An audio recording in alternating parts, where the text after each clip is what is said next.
Hello everybody and welcome to live coverage, well it's not live coverage from me, of the Belgian Grand Prix. Very excited to be doing this today. My first ever, we did a sprint watch along yesterday, but this is my first ever live race watch along. I'm currently watching Brundle and Rosberg doing the grid walk. It's absolutely chucking it down with rain, which is very exciting. I was going to check whether everything is with rain, which is very. It seems to be. Let me know what the levels are like, because I've adjusted my compressor for this.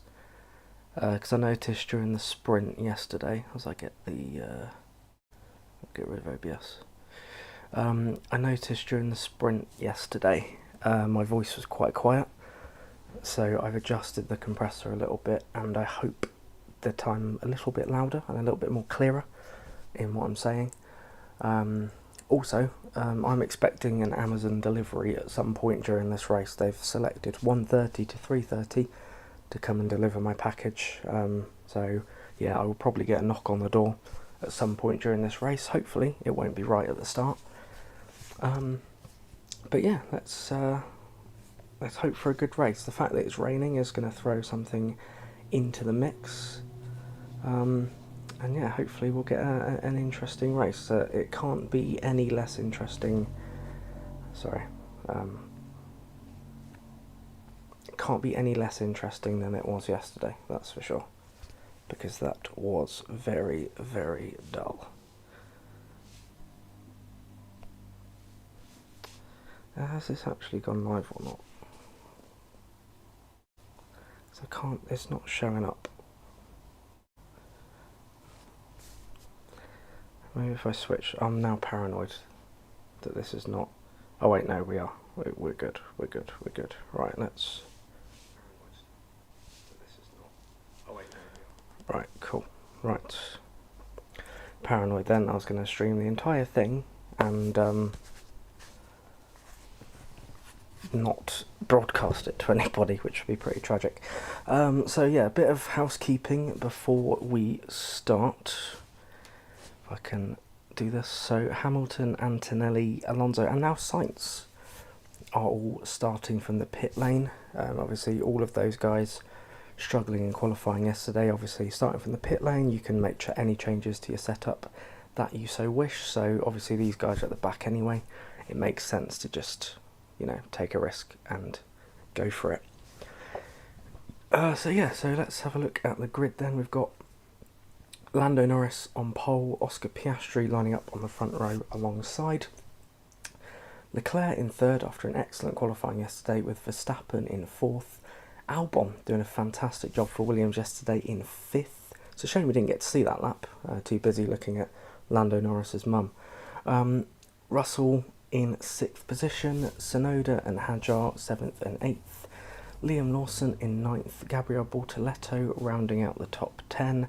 We have the Hasses of Ocon and Behrman on the sixth row, with Gasly and Hulkenberg in 13th and 14th, Colapinto in 15th, Stroll in 16th, Sainz, Hamilton, Antonelli and Alonso all starting from the pit lane. So we're still looking at Brundle and Rosberg. I did toy on whether to have the volume on but turned down. But then I wouldn't really be able to hear what they were saying anyway. And obviously if I get Sky broadcast picked up on my microphone, I don't know if I get done for like copyright. So I think it's probably best if I just have it on mute. I'm going to try and find a way, if I can, so that I can have the audio in my ears and stream at the same time. But I'm nowhere near technically gifted enough to work out how to do that yet. I'm sure there's a way. In fact, I know there's a way. I've seen many streamers do it. But yeah, I'm going to try and get that sorted out for next time. But we've got a summer break after this, I believe. I think is it 4 weeks to the next one after this? Is it? I'm sure this is the last race before the summer break, and then we've got like a month. So I've got a month to figure it out. It'll be fine. Currently watching Jos Verstappen getting interviewed by Brundle and Rosberg. He seems a lot happier now Christian Horner's not there. Yuki Tsunoda seems a lot happier now that Christian Horner's not there. Obviously, Laura Mecky's uncovered that there were a lot of spare parts that were being saved for Verstappen rather than being used for Tsunoda. So Mecky's has ordered that Yuki be fitted with those parts as well. And he ended up a fantastic P7 yesterday. So hopefully a change of leadership, a change of direction will hopefully result in the Red Bull second seat having a lot more success, because it's a seat that's been poisoned for some time and rather unfairly. So yeah.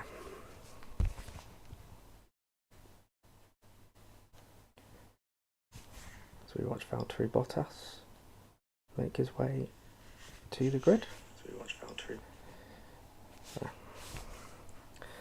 I imagine it's going to be National Anthem time. I don't normally watch much of the pre-race stuff anymore. I sort of tend to tune in with like 5 minutes to go. So all this pre-race stuff is stuff that I haven't really seen for a while. So obviously I know they do like the grid walk and they do the national anthems and they try and poach a few people to interview before the race. But yeah. So yeah, it is raining, not heavily, but I would say it's intermediate conditions at the moment. As all the drivers make their way towards the grid. Nico Hulkenberg being interviewed now, starting for 14th place.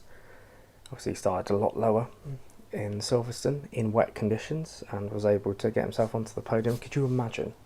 I mean, it's not going to happen, but could you imagine Nico Hulkenberg waiting like over 200 races to get a podium and then he gets 2 in 2 races? That would be pretty mental. Oh, I don't know why I've done that. There we go, back on the right screen now. I would do window capture instead of display capture, but it just doesn't come out as well.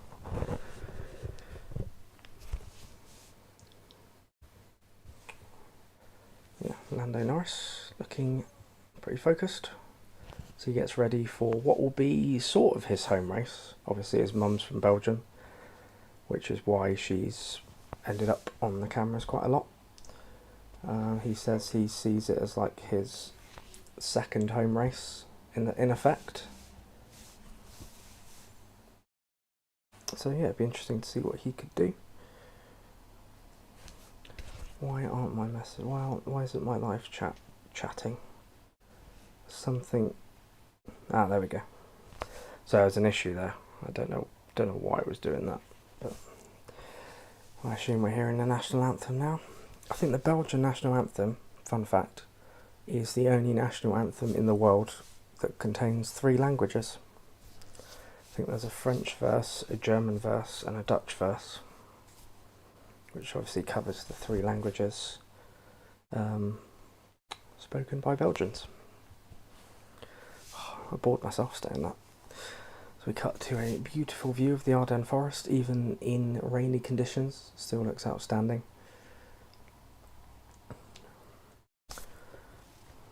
Hi David, hope you're well, mate. Hope you're looking forward to the race.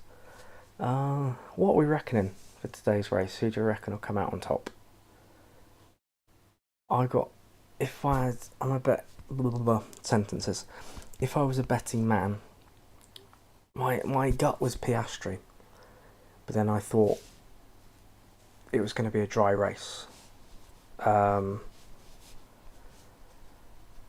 In a dry race, I would have said Piastri because he's starting from second. He can have that slipstream coming out of the, coming up towards Les Combes. He could, overtake Norris at turn 5 and then, just bugger off into the distance basically. But now it's wet weather.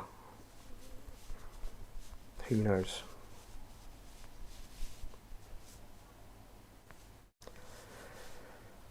Yeah, I mean, you never know. Leclerc might be in the mix. He gets a good slipstream. But then you don't know with the spray, are they going to start it behind a safety car? Even though I know it's intermediates and they should start it under normal conditions. But F1 don't seem to do that in the rain anymore, which is a shame. David says, Max for the win, he's just too good in these conditions. Yeah, possibly. I mean, remember Brazil last year when Max came back from 17th on the grid to win, and obviously he's won. I mean, Max has won this race from 14th. You know, he needs no invitation to win this from 4th. Although, fun facts, I've got to keep saying fun. I've got to stop saying fun facts because it makes me sound like a wanker. But I think a surprising stat: P4 is only, or Grand Prix has only ever been won from P4 68 times in F1's entire history. Which is quite surprising. I thought it'd be more, and I don't think it's ever been won from P4 in Spa. Or either it's never been done or it hasn't been done for a long time. But, you know, we know that Max Verstappen doesn't really care about these records. He'll just go out and smash them anyway. So, yeah, it could be Max. You know, obviously got a great start yesterday, although it was from P2. But, yeah, who knows? Who knows?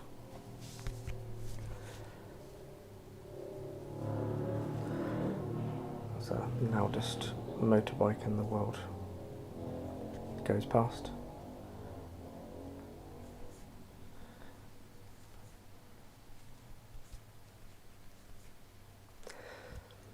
Yeah, hopefully we get a lot more overtaking than we got yesterday. Because obviously, although it was quite a good battle for the win between the McLarens and Verstappen, although no overtaking was done, it was a good battle. It was quite tense. But that was the only overtaking we really saw. We didn't really see anything else apart from, you know, Hamilton got past Albon and Hulkenberg got past, who was it again? Was it Stroll? Might have been Stroll, I'm not sure.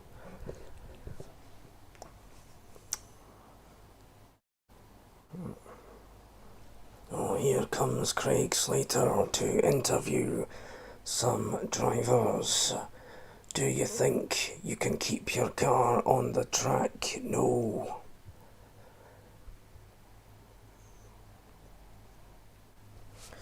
Hamilton and Antonelli to struggle again. Yeah, could do. I mean, it's surprising yesterday that they just couldn't find their way through. I mean, it shows how good the midfield cars have been this year, that Hamilton and Antonelli really struggled to make their way through. So I'm just going to check something a second. Yes.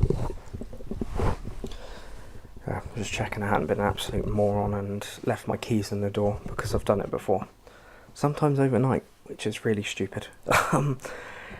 But yeah, Hamilton and Antonelli, yeah, could definitely struggle again. Obviously, the wet weather is going to throw something different into the mix, and obviously differing strategies could come into play. And, you know, if Hamilton and Antonelli could run longer, potentially get themselves up the field and then, you know, try and hold position. But yeah, I think the wet weather is definitely going to throw more variables in, and I don't think Hamilton and Antonelli will get stuck again like they did yesterday. I think they'll do a better job of making places up this weekend, I think.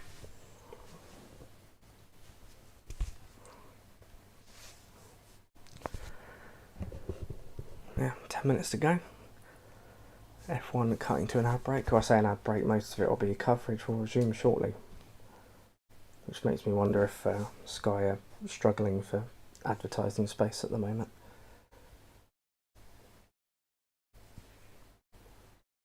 But yeah, not long to go now. 10 more minutes. I bet you my Amazon delivery is going to turn up right before lights out, which would be really, really annoying.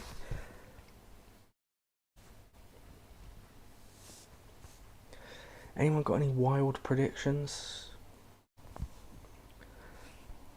Any crazy predictions that you think could happen? This wet race is just going to throw into absolute chaos. Anyone got anything?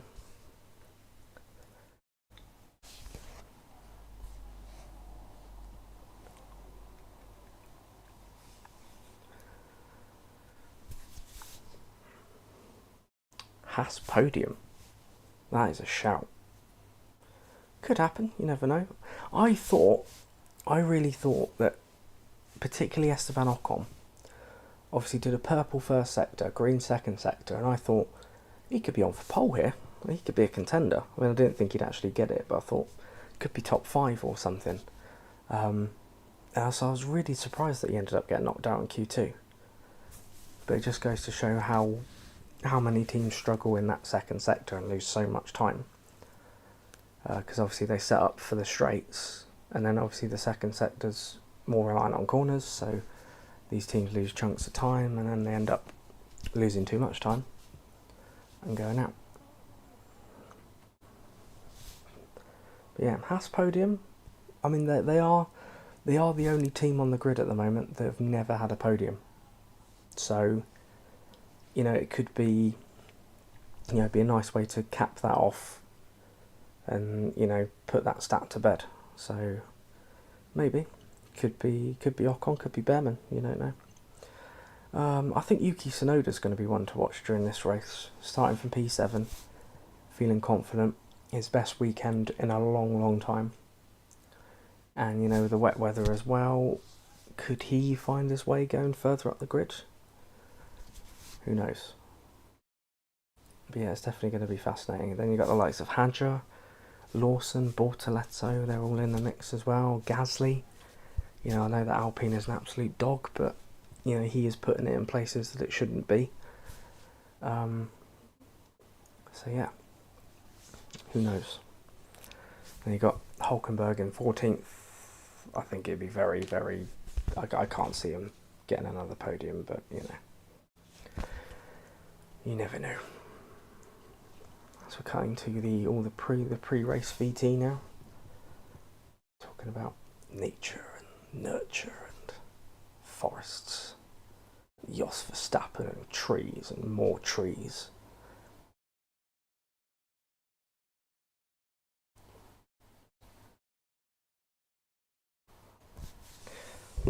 Oh, I need a drink.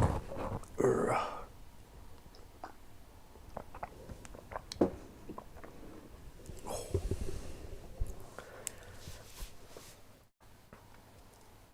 See the drivers in their karting days. It's quite nice.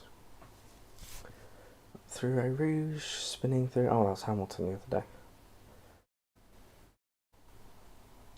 Piastri and Norris making friends. And Verstappen winning yesterday. So let's go for the top 3. So I'm going to go for... I'm going to go for Piastri for the win. I'm going to go... Do you know what? Variables. Piastri for the win. Verstappen second. George Russell third. That's going to be my top 3. I don't have any confidence in Mercedes whatsoever. They haven't looked particularly great around here. I've got no reason to think that they're going to finish on the podium.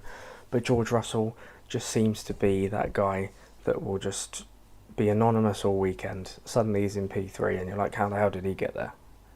And he could do it again. Could even be Albon. You know, as a Williams fan myself, I think I would go absolutely mental if Albon got on the podium. But who knows?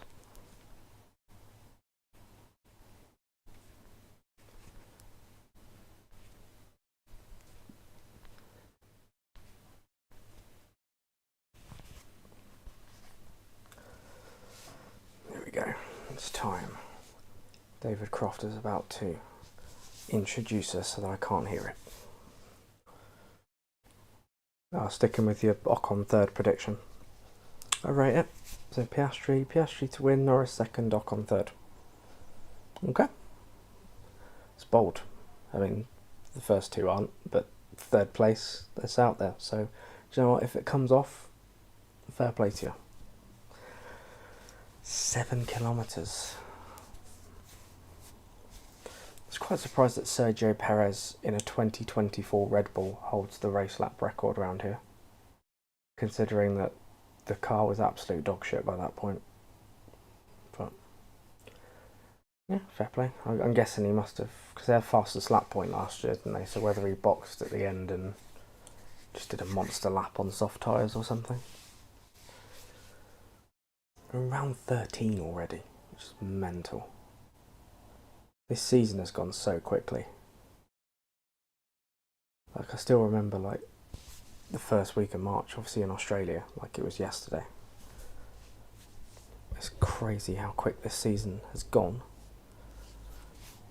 as we head towards new regulations in 2026, which is very exciting. Hopefully, we're going to have a regulation change that actually provides good racing, because the last two have not. I think as soon as we went from V8s to V6s, that's when it. I'm not saying that V6s are purely the reason we're getting their overtaking, so that's not true. But since that last V8 regulation cycle, we haven't had much in the way of great racing, to be honest. I sound like a grumpy old man now. In my day, we had fantastic racing and it was better than now.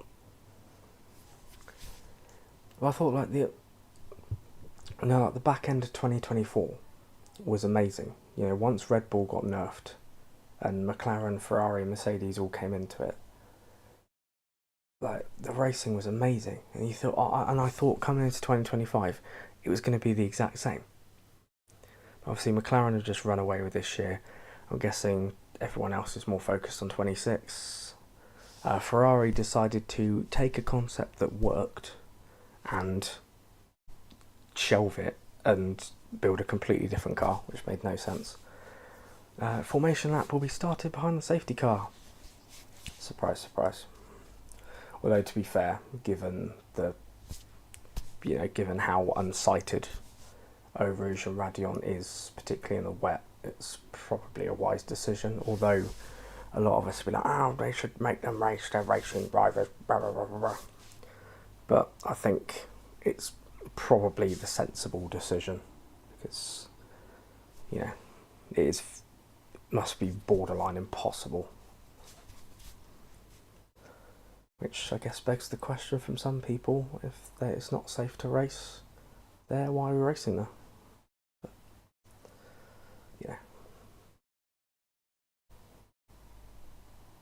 which probably just begs the answer, it's Spa. It is definitely a Grand Prix that I would love to go to one day. I've never been to a Grand Prix ever. First target, I guess, would obviously be Silverstone, because British, mate, innit? But yeah, I would absolutely love to go to Belgium. I'd love to go to Spa. I'd love to go to Monza. Montreal would probably be another one. It's one of my favourite circuits. And maybe Suzuka as well. But yeah, once I get over my fear of flying, maybe, if I ever get over it. But yeah, I'd say Spa is definitely on my bucket list. As they all peel off for the formation lap now. Everybody starting on intermediate tyres, which makes total sense. So obviously the safety car's peeling off, so we're not going to have a standing start. They're just going to peel round and just carry on, and that'll be the first lap. I'm hoping now TV decides to buffer. Oh, we're back again. I'm hoping it won't just be a 90% procession behind the safety car. I'm hoping that we're going to get some decent level of racing after we get the initial phase out of the way. Obviously, it all depends on what the weather decides to do. But yeah, that spray is I can't even see behind Norris. Like, that spray is mental. The previous wins, so Verstappen has taken 3 of the last 5. Obviously, Lewis Hamilton won here last year after George Russell was disqualified, and Hamilton won in 2020 as well.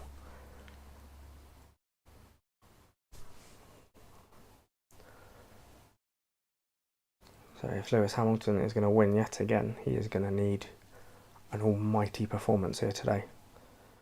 He's probably going to need his best drive ever. And I mean, to be fair, there have been a lot of great Hamilton drives, but I think this would have to top the lot, I think.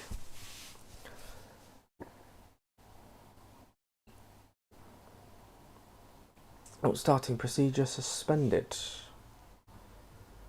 Okay, so I saw red flag come up on the screen. So I'm guessing we've got a delay.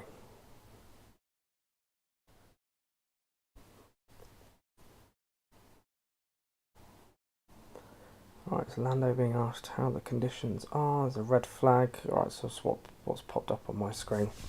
I will just say that between what you're seeing on your screen and what I'm seeing on my screen, there's like a 30-second delay. So from what I'm watching on Sky, on Now TV, to what you're seeing on your screen, Sky's about 30 seconds behind. So if I see things and you're like, well, they're on the other side of the track or whatever, it's because there's a delay between what you're seeing and what I'm seeing, basically. So we've got a delay to starting procedure. It's Lando Norris's mum again. I imagine that'll be the first of many as Lando Norris peels into the pit lane. And I imagine they're just going to queue up until it's safe to go. There is a lot of standing water on the pit straight, to be fair.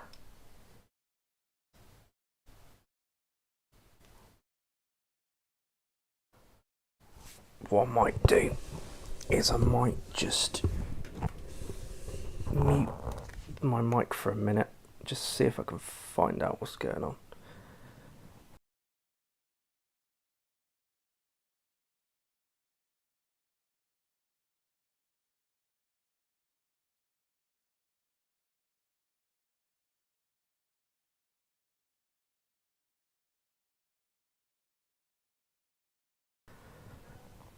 Yeah, it's just Martin Brundle saying, why aren't they going round? The best way to clear standing water is to get the drivers to clear the standing water with their cars. That's basically what Brundle's saying, and yeah, I kind of agree with him, to be honest. There is a lot of standing water, but the more they go over it, the more it will clear. And you know, it's not currently raining at the moment, or it doesn't look like it anyway, unless my eyesight is dreadful.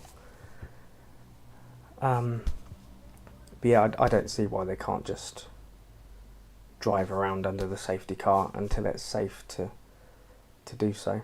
And obviously it's under red flag conditions now, so I'm guessing they can, you know, change tyres and do all that stuff, I'm guessing. If it's under red flag conditions, they can reheat them and just do all that stuff, but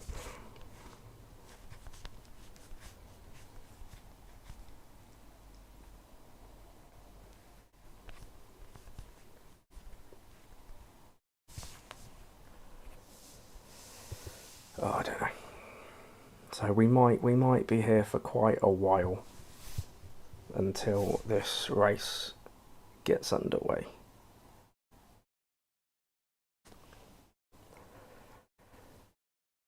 And my battery's already fully charged, or nearly fully charged. I was hoping that would take the whole race to do that, but I'm guessing not.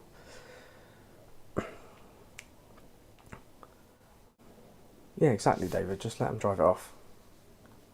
You know, it'll clear eventually. It'll clear a lot quicker if drivers are going through it and they take the spray and they move it to the side of the circuit as they drive through it, and you get rid of it that way. But I don't know. Just a reminder, if you are enjoying the stream, please consider leaving a like on there for me. And if you want to, of course, if you are new around here and you like me rambling about races that don't get underway, why not subscribe so that you can see more of that stuff. But yeah, let's hope it's not going to get to the point where it'd be like 2021, and it's just a complete farce. And then everyone's like, you know, it's so obvious that the race either needs to go ahead fully or be cancelled. And then they just dither on it for 2 hours, and then half points get awarded out. George Russell gets a fake podium, and, you know. I mean, Lando's saying the visibility's not too bad with the standing water. But then again, he is the front runner, so he's the only one that's going to be unsighted. Everybody else behind him is probably going to have a different opinion because they're in his spray. You know, you ask Piastri the same question, he'd probably have a different answer. But that'd be how it goes, I guess.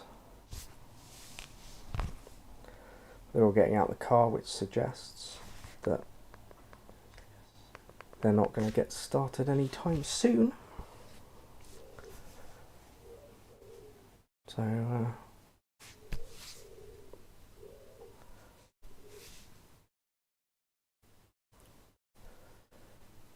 Leclerc's sat on top of his car, facing the complete wrong way. So, yeah, he's not going to be ready. I think he's just drying his boots off, putting fresh boots on or something like that.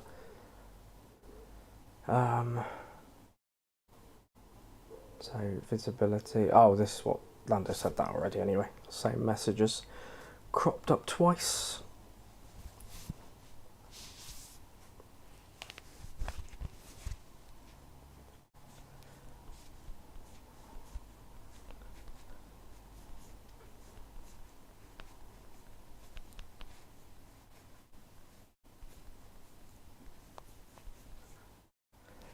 They're all put in there. Oh no, Lawson's taken his off.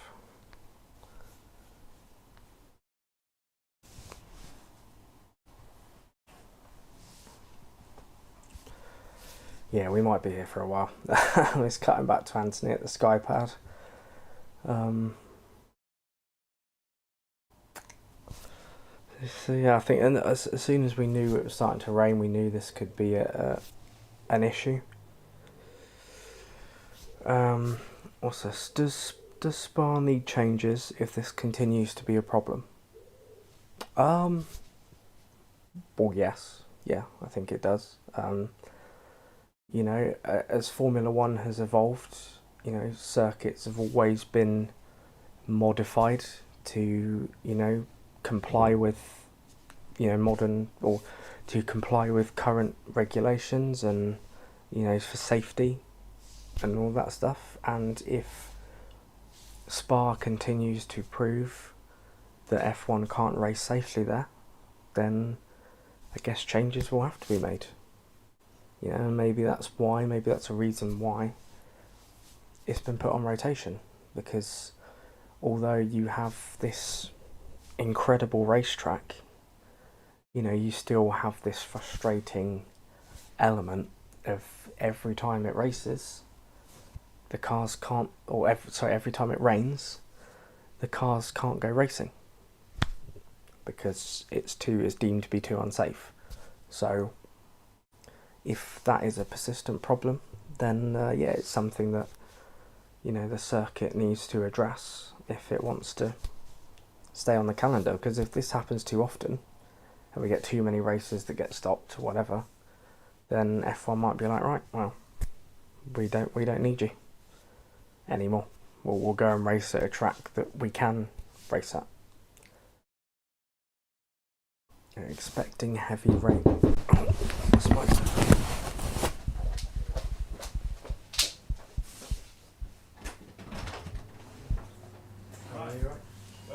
För damp calling. Is this the right place? Yeah? Thank you very much. Thank you. Take care. You too.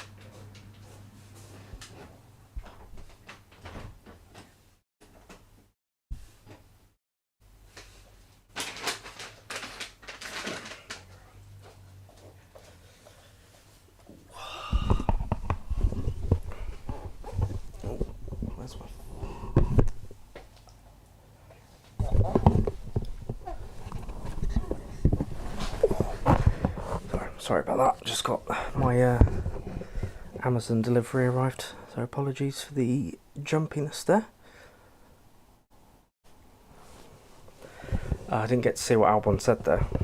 I kind of had to spring up. But yeah, you're right with your question, David. I think if Spa continues to prove that F1 can't race safely there, then yeah, questions do need to be asked.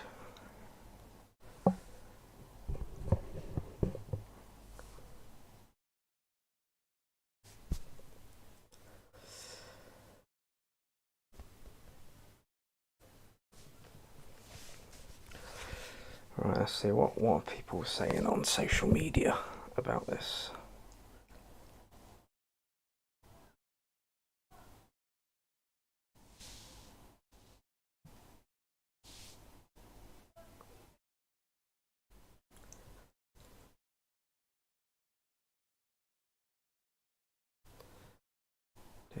Where are you, Belgian Grand Prix? Oh, Sky F1.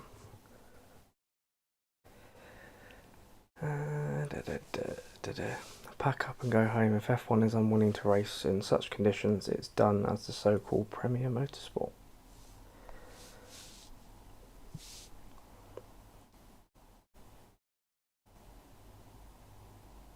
Oh, apparently there was new theme music. I missed that because I had it on mute.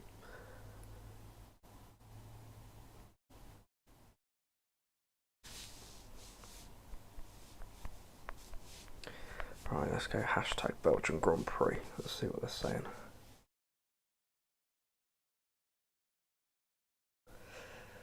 I'll have to go latest, won't I?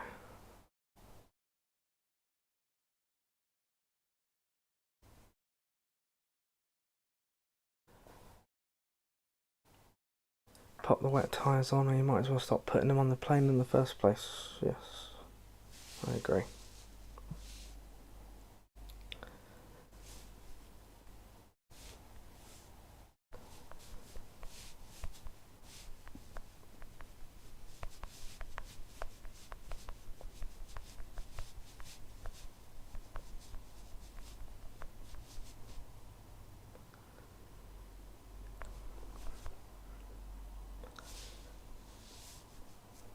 Because the problem you got to ask is it a circuit problem, or is it a sport problem? Is it an F1 problem, or is it a circuit problem? Is the circuit too unsafe, or are F1 too cautious? I think that's the question you've got to ask yourself.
Sorry, I'm just putting my 2 cents out there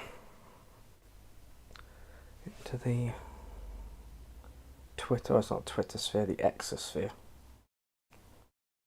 The Argentinians supporting Colapinto. They're in with the Lando fans.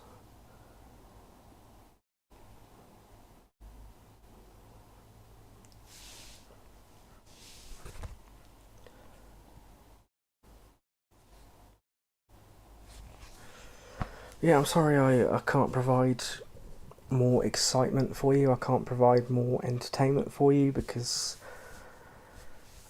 there's literally nothing going on right now. We're just waiting and waiting and waiting. And I really, really hope that it's not going to be another 2021 where it's just endless friggin' delays and dithering and no one making a decision. And then they go out for 2 laps to prove they had a race, award half points and go home. Like, I hope we don't get that situation again.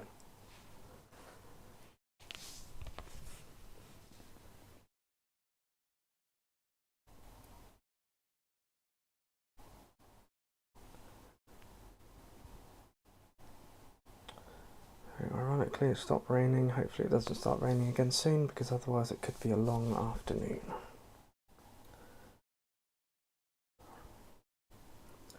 I suppose the England the women's Euros finals on. I think it's at 5:30. I was planning to watch that. I was hoping there'd be a bit of a gap, but I don't think there will be now.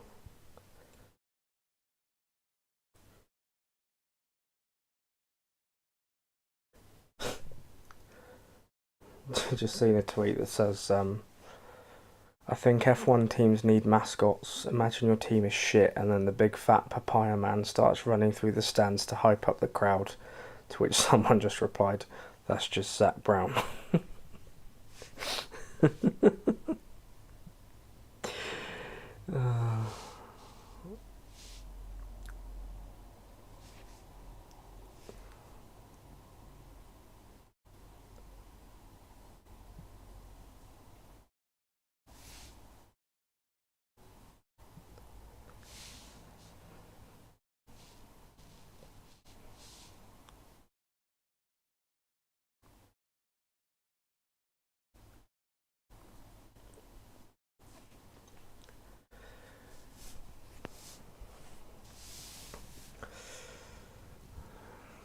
I'm kind of tempted.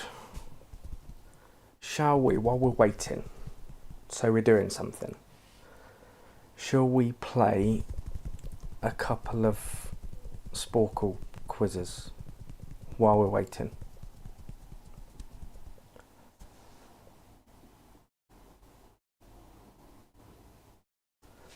Is that something you want to do? So at least then it's not just me pausing and, not saying anything because nothing's going on, and it won't be such a dead stream. I just need to unplug my laptop battery or my laptop charger for a bit.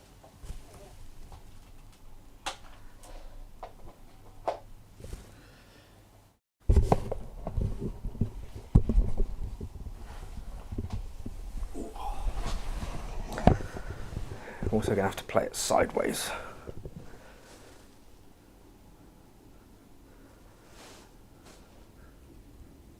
Sporkle. Do.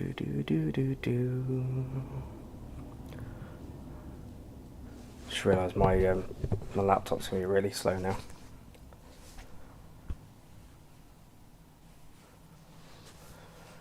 Right. F1.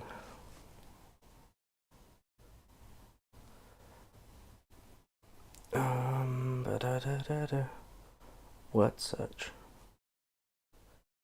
Oh, that could be interesting.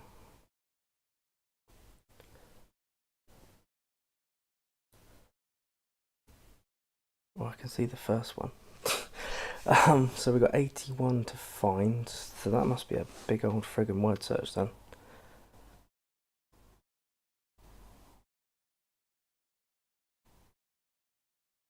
Unless they're letters and not.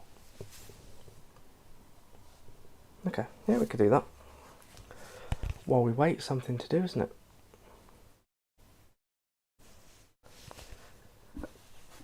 Apologies if you can't see the whole screen. I'm not going to mess about with it too much.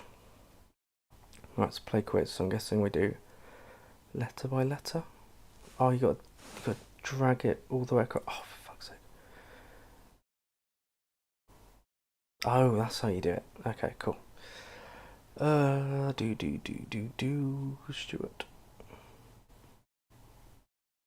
Yay. Oh, I wonder what this one could be. Schumacher. Louder is here. Oh god, that's really hurt my neck. Oh god.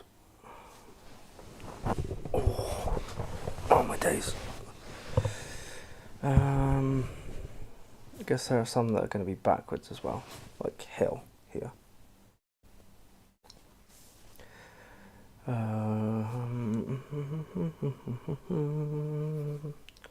Hunt.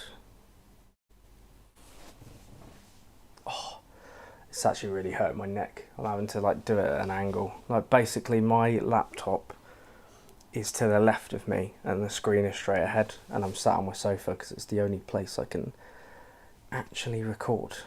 Oh my god, this is where...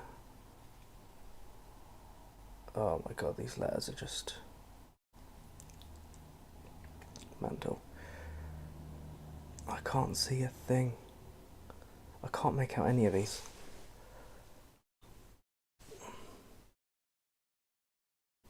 As this is frying my brain, man.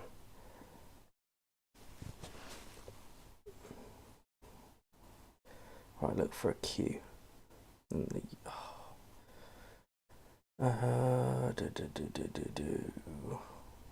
Nah, do you know what? This is messing with my brain too much. I'm sure I'm not. I've got dyslexia or something. I've never been tested for it, but I'm sure I have, because anything with like letters and numbers, like a load of them, just completely screw my brain. Actually, do you know what? We'll just go back to this. It might be easier. It's just gonna hurt my neck if I do that.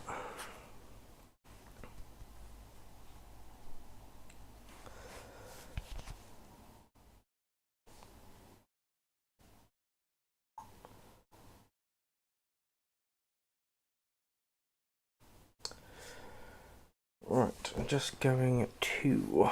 Right, I'm just going to mute the thing again.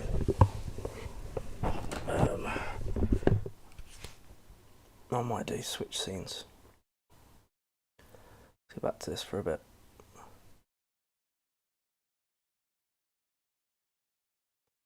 I'm just going to mute this, see if I can find out what's going on.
Nah, just talking about Christian Horner and Lauren Mekis and all of that stuff. It's back to Charles Leclerc looking very bored. Yeah, I picked the right race to stream, didn't I? Jesus Christ. We knew this was going to be a reality, potentially.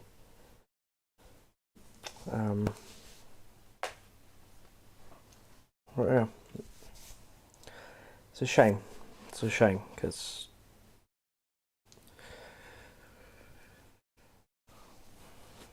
it's Alan Permain. It's a face that I haven't seen for a while. I remember him when he was at Renault. Giancarlo Fisichella's engineer, just telling him to hurry the fuck up all the time, but apparently he used that as a tactic because he knew that it motivated Fisichella to go quicker.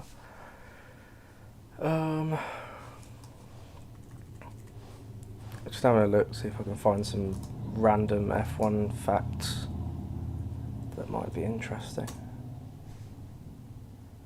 Oh, my neck hurts.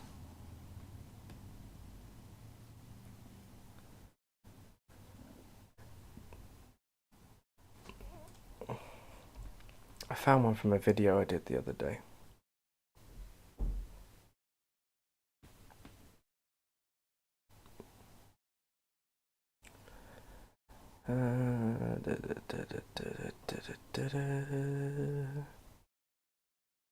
Right, what are the most hilarious and random F1 facts that you know? I mean, bearing in mind I'm relying on Reddit for this, so the accuracy of this might not be that great. Toro Rosso won a race before Red Bull did, that is true. Sebastian Vettel won both their first races. Jenson Button got given a 70-place grid drop in Mexico 2015 when all of his penalty points were added up. I remember McLaren that season, oh my days. The amount of engine penalties that they racked up that year was insane. It was a very, very painful time to be a Jenson Button fan that I was at that point.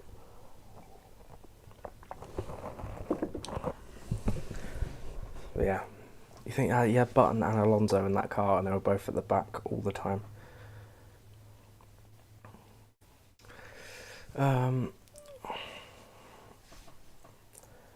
Despite an impressive junior career, winning Le Mans and driving over 100 F1 cars, during his 12-year F1 career with 9 podiums, Martin Brundle never led a lap, which is a very sad statistic because I like Brundle. You think if he hadn't have been for his,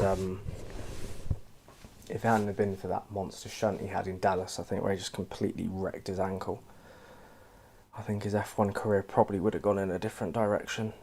Then if it had gone in a different direction, he might not be the broadcaster that he is now. So, you know, every cloud and all that. But it's kind of weird, you know, he didn't become a legend in the way that he wanted to, but he became a legend for other reasons, which is quite nice, really. Brawn Grand Prix, Brawn GP won every Drivers' Championship and Constructors' Championship they competed in. Very true. They're the only team ever to do so, I believe. And they only managed it with 3 chassis. Which is... apparently Van Wall won every constructor they competed in too. But there were different eligibility rules back then. So seconds after Sebastian Vettel's F1 career started, he immediately committed a penalty. He broke the pit lane speed limit. And all 20 cars in all races, including qualifying sessions, practice and testing in a year, combined burn less fuel than one transatlantic flight from London to New York, which I did not know that. If that's true, I mean, bearing in mind, I am reading this on Reddit. So, you know, the legitimacy of this fact might not be true. But if that is true, then, wow.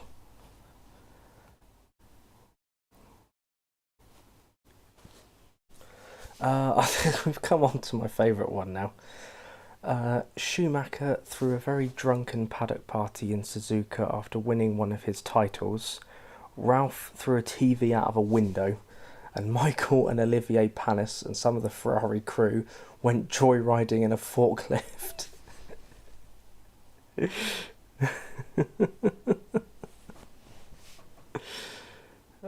Wow. Apparently there's a picture of them picking up a fridge somewhere on the internet. I don't know. I need to find that. Right, what next fact? Oh god. I keep looking left to look at this. Oh, what I should probably do. I should probably turn myself around and look this way.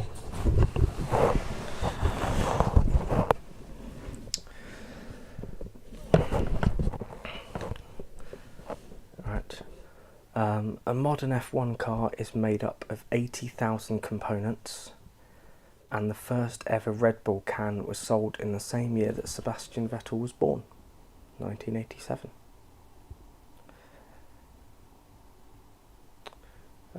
Next one. Nico Rosberg never drove an F1 race as a world champion, which is true because he won the world championship for the first time and immediately retired. James Hunt won his championship with 69 points exactly, just how he would have wanted it.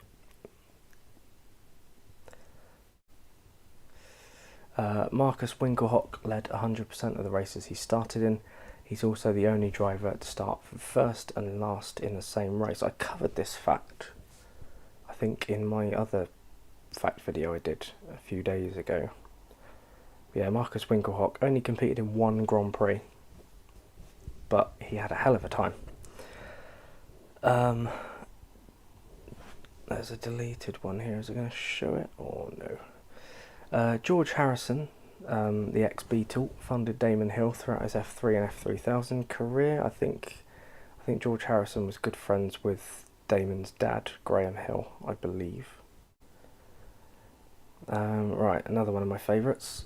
At the Brazilian Grand Prix in 2006, Pelé presented Schumacher with a Lifetime Achievement Award. In the meantime, Kimi Raikkonen was having a shit. He was indeed, and he wasn't shy to admit it either. Right. This one. Charles Leclerc owns 10% of a racehorse. He shares it with a basketball player called Tony Parker. The horse is called Afghani, and there's loads of weird facts about Charles. None of them have been stated. Pierre Gasly really likes pandas. He said years ago that one day he wanted to make a house for a panda in his own house, and he said it again last year. And everybody knows this, but Lewis Hamilton has an Instagram account for his dog where he types his captions like he's the dog.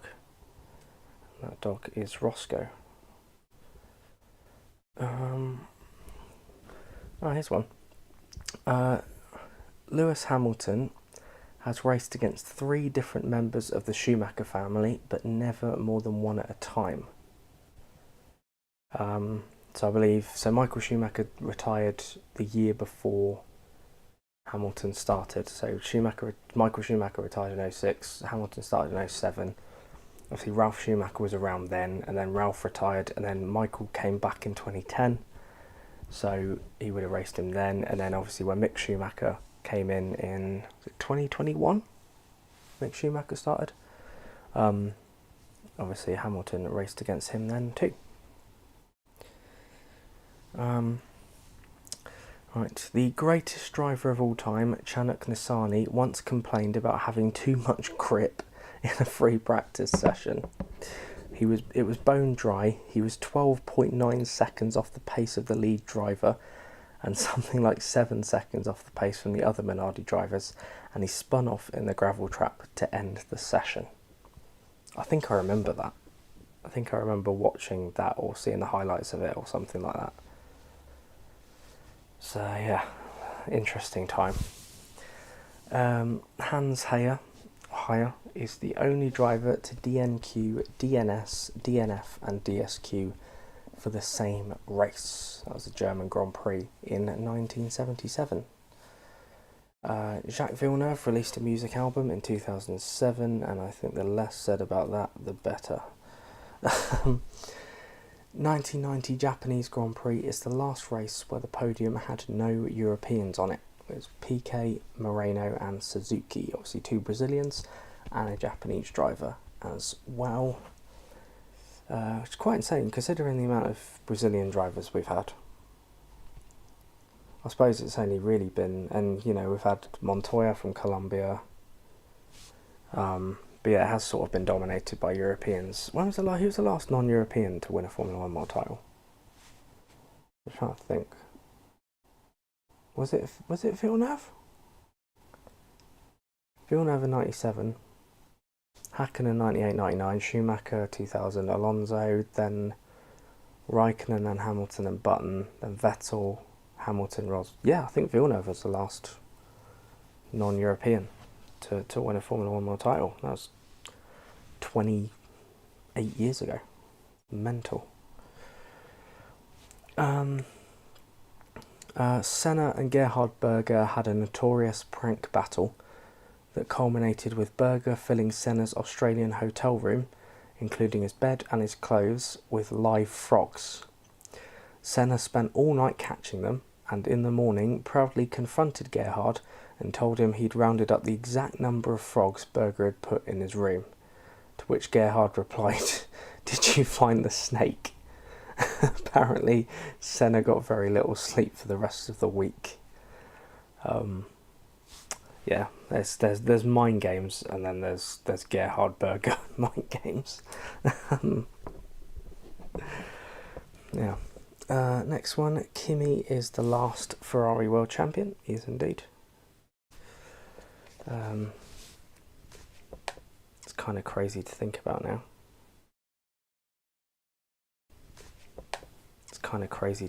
Sorry, I was just checking. I do that every so often. I get really paranoid that the microphone's not working properly. I should probably get on top of that. Right, that's Hans Heyer again. Slim Borgert was a drummer for ABBA and was also a Formula 1 driver for ATS and Tyrrell. The car even held the ABBA logo as unpaid sponsorship. I did know that, but it's always quite mind-blowing to think that someone was in one of the biggest bands in the world at the time and also driving in Formula 1, which is pretty mental. Crofty is actively following this. Yeah, he probably is. In the 1991 24 Hours of Le Mans, there was a battle for the win between the Mercedes of Michael Schumacher and the Mazda of Bertrand Gachot. Unfortunately for Michael and his teammates, their car blew up, giving Gachot and his teammates the win. Later that year, Gachot was arrested for assaulting a taxi driver, meaning he couldn't drive for the next few races. Guess who replaced him for the next race? It was Schumacher. It was indeed.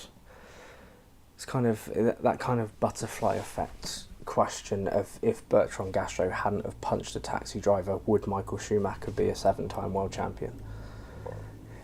I mean, he probably would be. He would have got an opportunity with someone at some point. Probably Benetton, who were sort of sniffing around him anyway.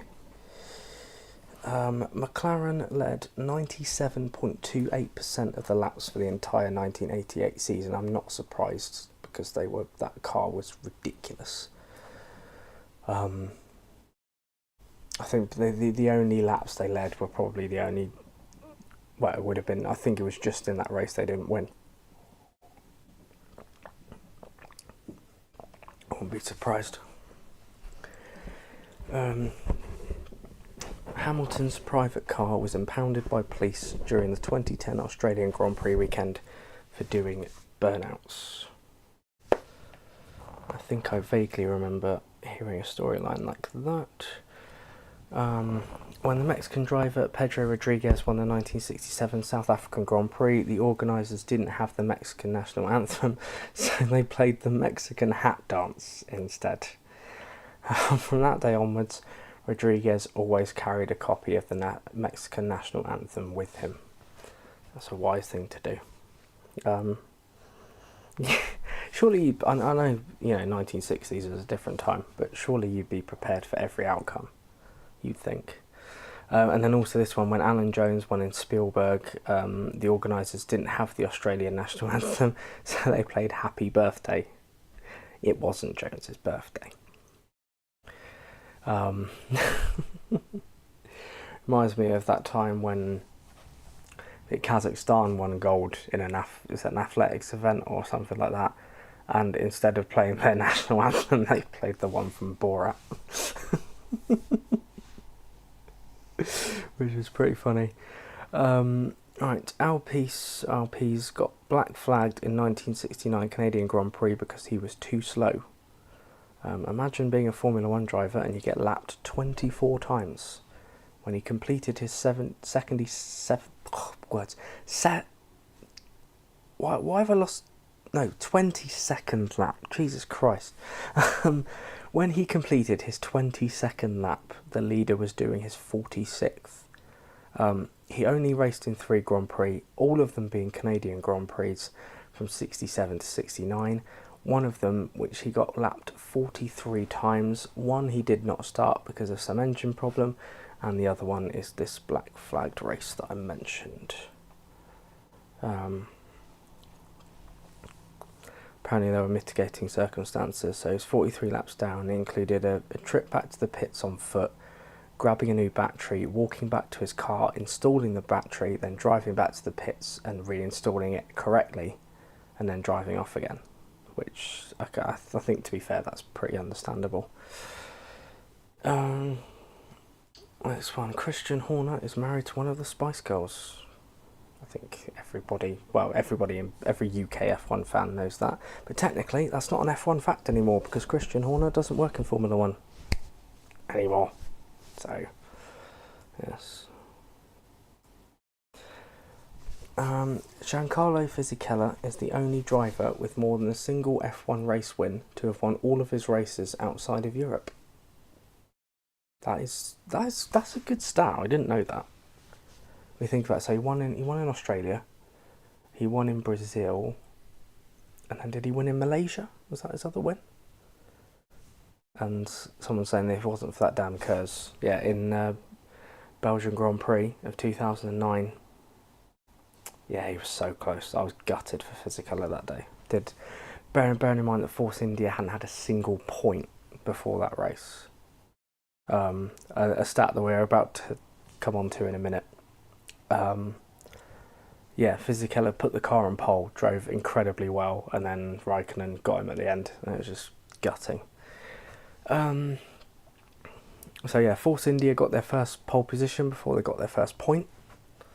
Same goes for Brawn too, technically. Force India didn't get a single point, and then suddenly Fisichella rocks up at the Belgian Grand Prix, puts it on pole, which is mental. Long Beach Grand Prix 1978 or so, the loudspeaker on a post across from the Lotus pit lane was so loud and the announcer was so annoying that Colin Chapman grabbed a pair of wire cutters from one of his mechanic's toolboxes, crossed the pit lane, cut the wire to the speaker, and returned to a huge round of applause from those of us who were there. That is amazing. I love that.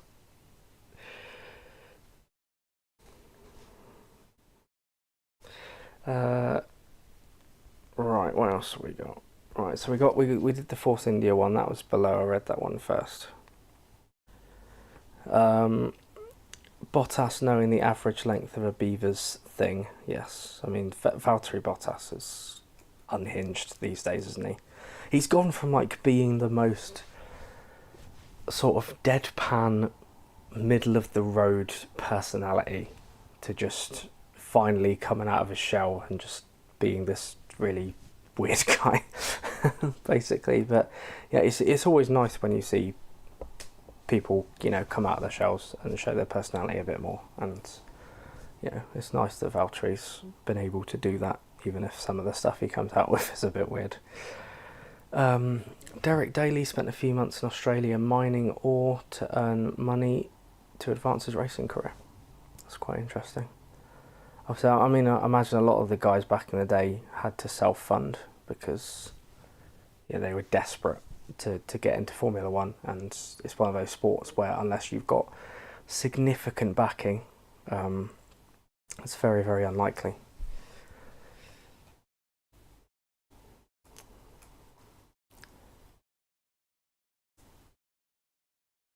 Right, what's this one about Perry McCarthy? Perry McCarthy also worked in a mine to fund his racing. Besides being the African American Stig, he's most famous for driving in the infamously terrible Andrea Moda team, where once he was only sent out in qualifying when there was not enough time to set a lap. He was on wet tyres on a dry track. Yeah, Perry McCarthy at Andrea Moda is quite the story. I mean, he quite literally risked his life for that team because they just absolutely shafted him at every opportunity.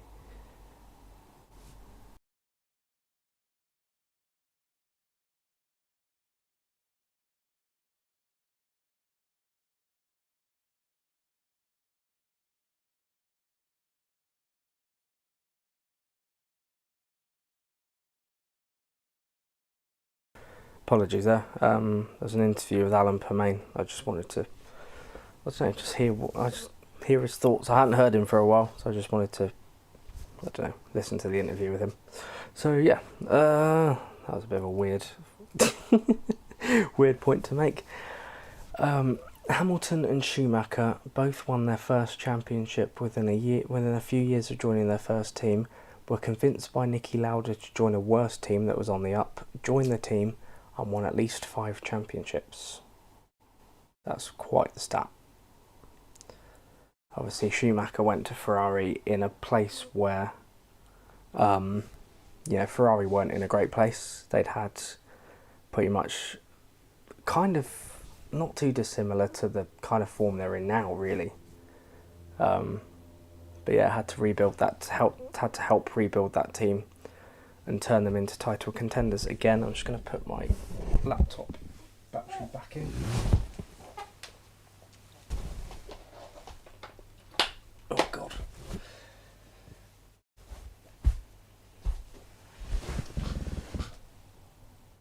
How long have we been streaming for now?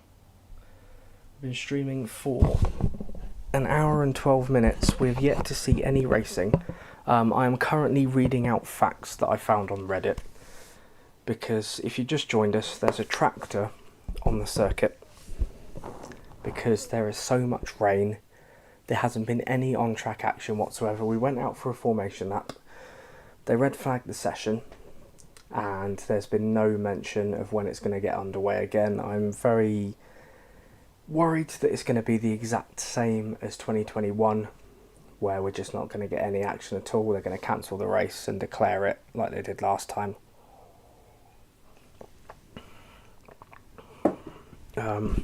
Hopefully it doesn't come to that.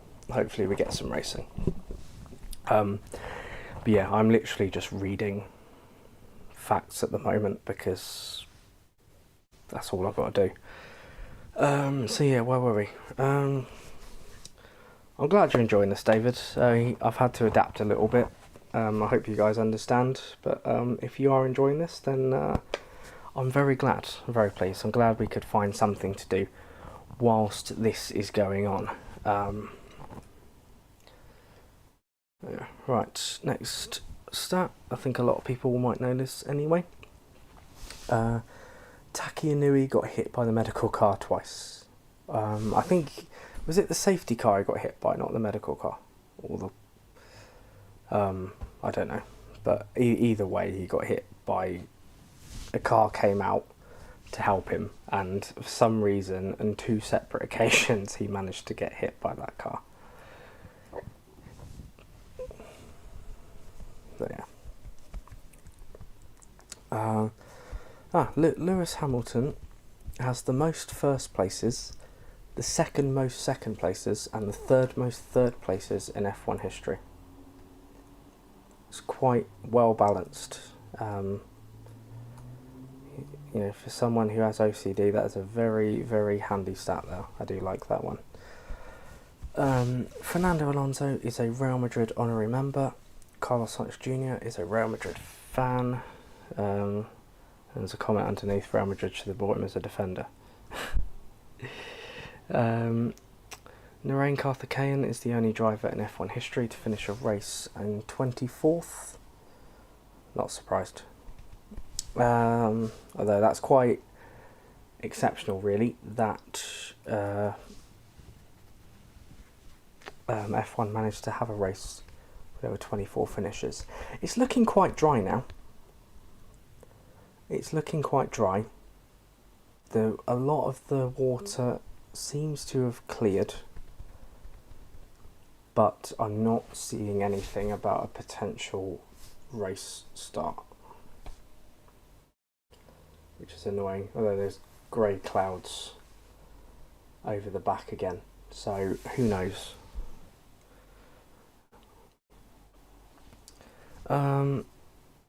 Technically not an F1 stat, but we'll go with it anyway. Jacques Villeneuve won the Indy 500 after going 2 laps down. It's interesting. I know the Indy 500 is usually quite a crazy race, but even still. The first Finn to be presented with a Drivers' Championship trophy was a woman. Jochen Rindt was killed in a crash in the year that he won it. That would have been 1970. And his wife Nina, who was Finnish, was presented with a trophy at a ceremony at the end of the season. Kimi Räikkönen has participated in a third of all F1 Grand Prix ever held.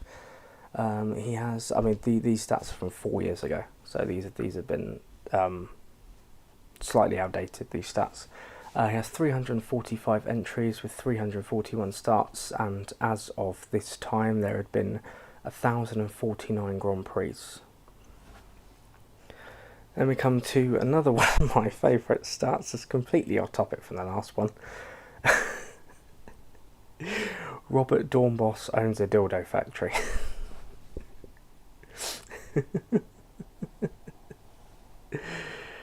Okay. Right.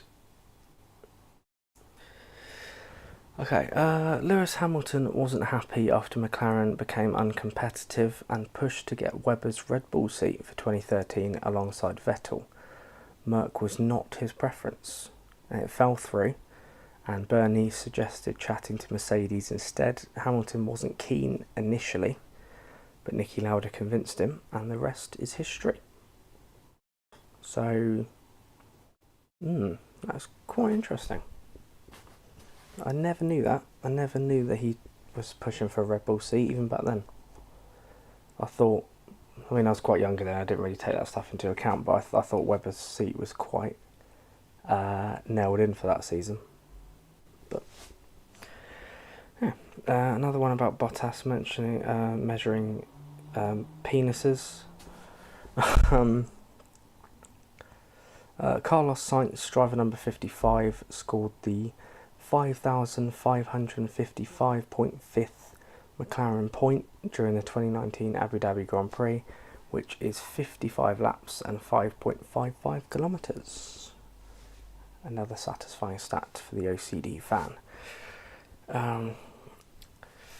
Ayrton Senna was leading at Monaco when he crashed out, and he was absolutely furious. Instead of heading to the pits, he walked home instead and returned later when the team was packing up. I do remember that. He was leading by about 50 seconds, I think. He was absolutely dominating. He had driven the perfect race, and then he just binned it in the wall, and he was so angry with himself. Gave 10 points to Prost in the process, and yeah, he was understandably quite livid with himself. So yeah. Lewis, oh no, that's out of date now. It was Lewis Hamilton's the only F1 driver to have won at least one race in every season he's competed in, but that statistic has now gone. He didn't win in 2022 or 23 either. Another one about Bottas and Beaver's penises. In 2002, Montoya had the same amount of pole positions as Schumacher, but won 0 races, while Schumacher won 11. And as Prost said during his days with Senna, the most important thing is to be in pole position at the end of the race. Right, what I'm going to do, I'm just going to give this a quick mute, just to find out what's going on. see if we got a restart coming, and I will come back to you.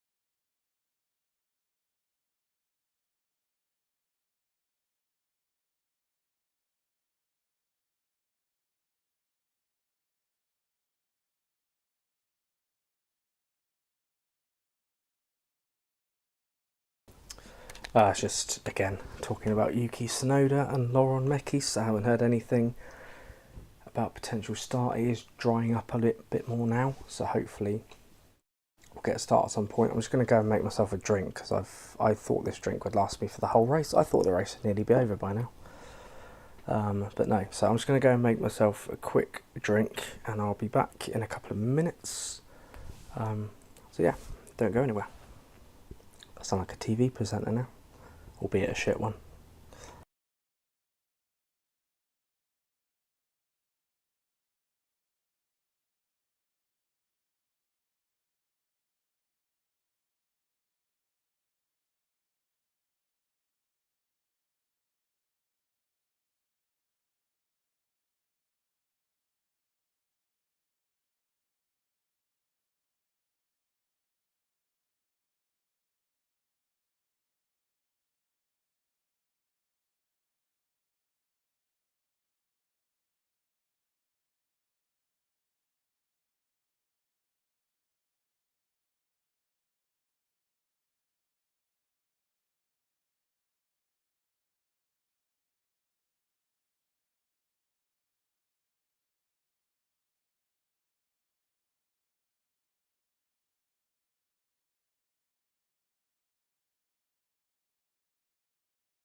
Sorry about that, just having a quick tactical wee as well.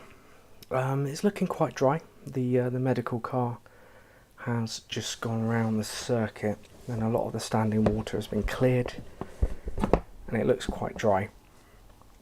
Fairly dry anyway, still a bit of water on the track. But hopefully we might get a start to this Grand Prix soon. If we could get a bit of racing done today, that would be fantastic. Yeah, thank you for those who've stuck with me. I know it's with there's not much racing going on. It's not been the easiest to stick with, so I appreciate that. Yeah, some drivers still with their helmets off, so I don't really know what the situation is going to be. But I'm hoping with the conditions now we shouldn't be too far away from a restart, I would imagine. I mean, the heavens have cleared. Here we go. Race will resume at 16:20 local time, so 15 minutes from now the race will get underway. So yeah, message from race control. Race will resume at 16:20, so be 15:20 UK time. So yeah, we are not far away. We have a restart time, which is good. So, shall we carry on with some facts until it's time for a restart? Or what should we do?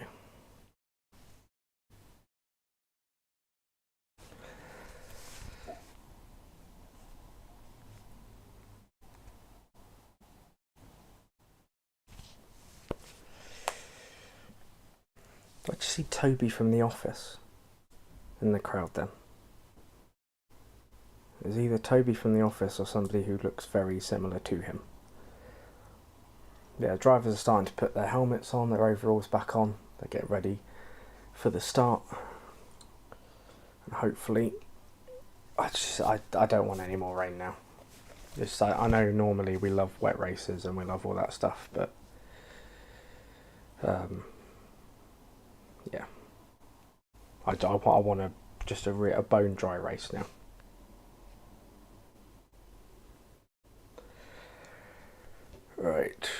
Right, David's saying carry on. Right, so shall we carry on with the facts for a little bit, and then we will. God,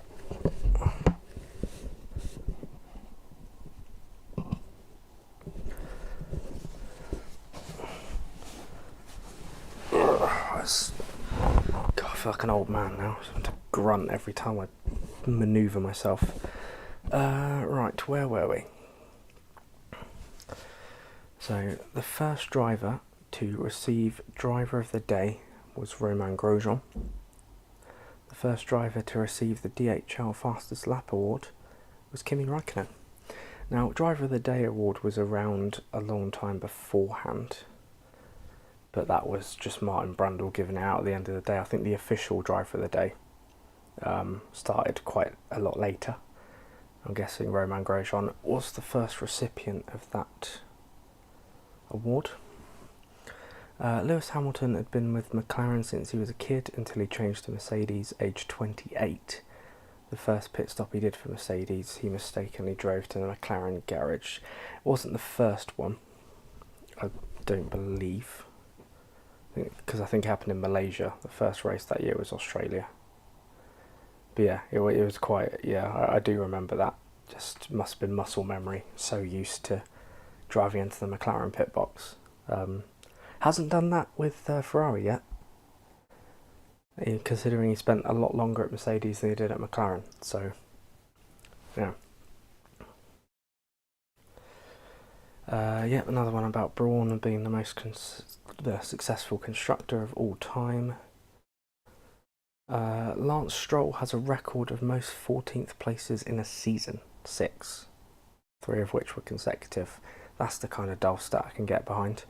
At the end of the 1997 season, the points difference between Schumacher and Villeneuve was 3 points, but they never shared a podium together. That is true, over 17 races. The 2018 season is the only season in F1 history where all drivers have scored points, which is quite surprising. I thought, oh god, my mic, let me slip them. I thought that would have happened. More often. May is the only month in which no F1 champion was ever born. Interesting stat. Jacques Villeneuve is the only F1 champion during his entire career no F1 driver died. And that is quite true. Obviously, even with the current, I suppose Max Verstappen, no, because did he race with Jules Bianchi? No, he didn't, did he? I suppose Max Verstappen has that now, so far, and let's hope that that remains that way. But yeah, obviously Hamilton and Vettel and Button obviously all raced with Jules Bianchi, as did Alonso. Michael Schumacher raced with Senna. Kimi Räikkönen raced with Jules Bianchi as well. So yeah, I guess that's true, yeah. And the two most crazy ones, in 2010, had Alonso been 5th in the last race instead of 7th, he'd have the same amount of points as Vettel, as many first, second and third places as Vettel, but he would still have lost because Vettel had 3 fourth places while Alonso only had 2. That is pretty mad. Prost won the first race of Senna's career. Senna won Prost's last race. Senna won the first race of Schumacher's career, and Schumacher won Senna's last race. Schumacher won the first race of Button's career, and Button won Schumacher's last race. It's quite a nice stat, I like that.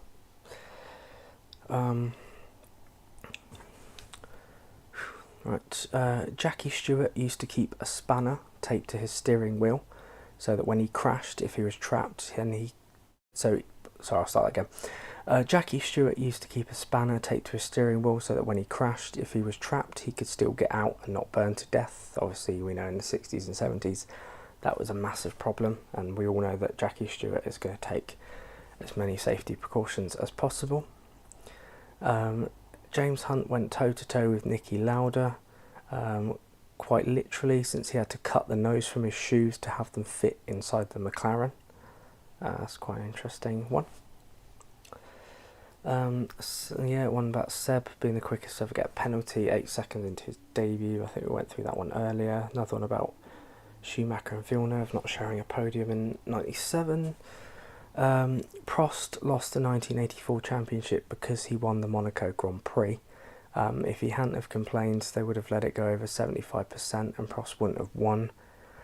He probably wouldn't, because Senna was catching him rapidly. A win was 9 points back then, which he got 4.5 points, while the second place was 6, which was a 1.5 point deficit. He ended up losing the championship to Lauda by 0.5 point. So yeah, he ended up getting 1.5 points less than he would have done if he carried on and finished second. Senna has the lap record in Donington, and during that was a lap where he was using the pit lane. Then Donington has got quite a weird pit lane where it sort of cuts quite a lot of the track, so it's quite understandable, really.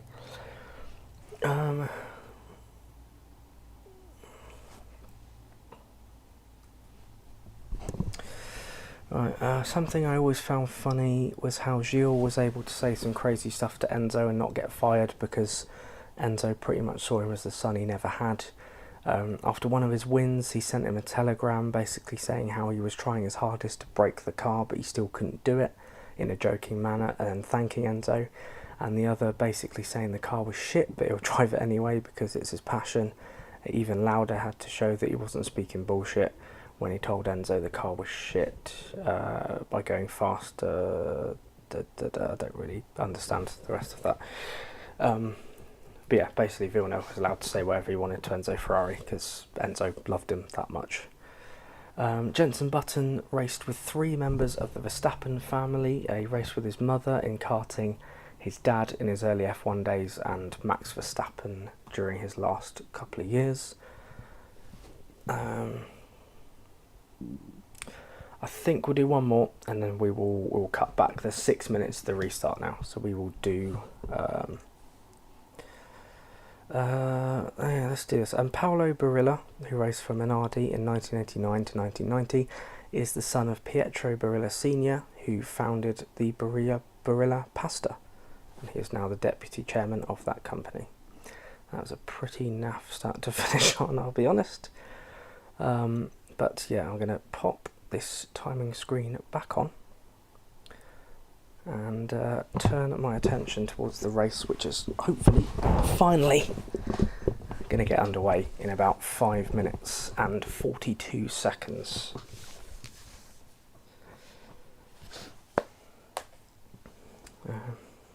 Yeah, here we go. So let's remind ourselves of what's happening in this race. So Lando Norris is starting from pole position. Oscar Piastri is lining up alongside him on the front row. Then we've got Charles Leclerc, in third, Max Verstappen in fourth, Alex Albon in fifth, Russell sixth, Tsunoda and Hadjar on the fourth row in seventh and eighth, Lawson ninth, Bortoleto 10th, the Hasses of Ocon and Behrman in 11th and 12th, Gasly in 13th, Hulkenberg in 14th, Colapinto 15th, Stroll 16th, and then Sainz, Hamilton, Antonelli and Alonso, I believe, started from the pit lane, although the race has technically started? I don't actually know. I don't know if that pit lane start will carry on. I don't really know what happens if the red flag comes out before the race even starts, so I don't know what that procedure is. But before the race anyway, Sainz, Hamilton, the race is going to start behind the safety car anyway, so I imagine they'll all come out. So Kimi Antonelli's been told there'll be a minimum of 2 laps behind the safety. Oh, they're going to call the race. Is that it? Wait, hold on.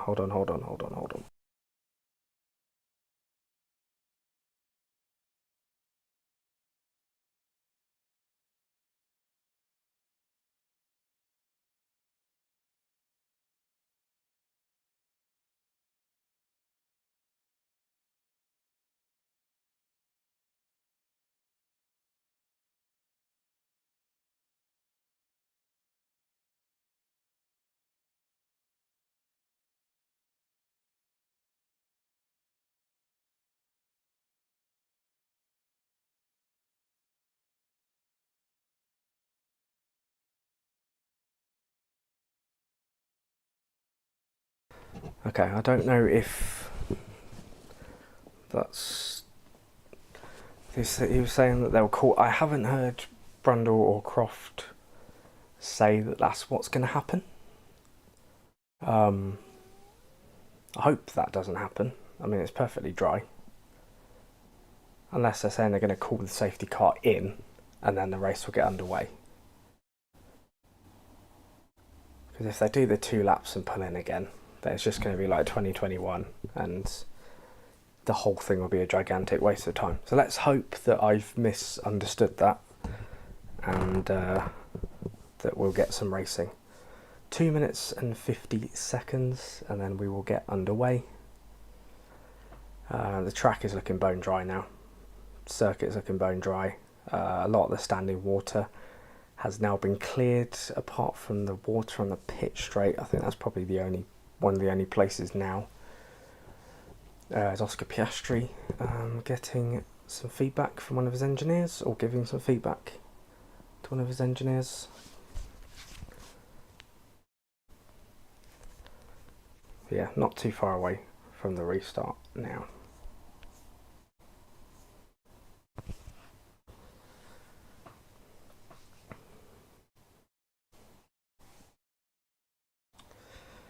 So yeah, like I said, well now it's going to be drier.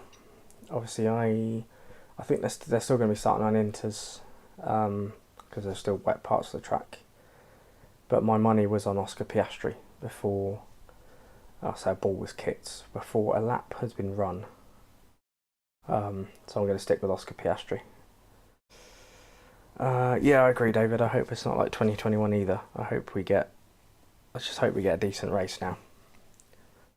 And You got does any of this apply to the 4 hour time limit or the 2 hour time limit or the overall 4 hour time limit for this race? If it's already technically the event has already technically been started, I don't really know. All I know is I'm glad I went to the shops before the race started, because all the shops around here close at 4 p.m. on a Sunday, and I was going to go there after the race, but I'm glad I didn't now, because I wouldn't be able to.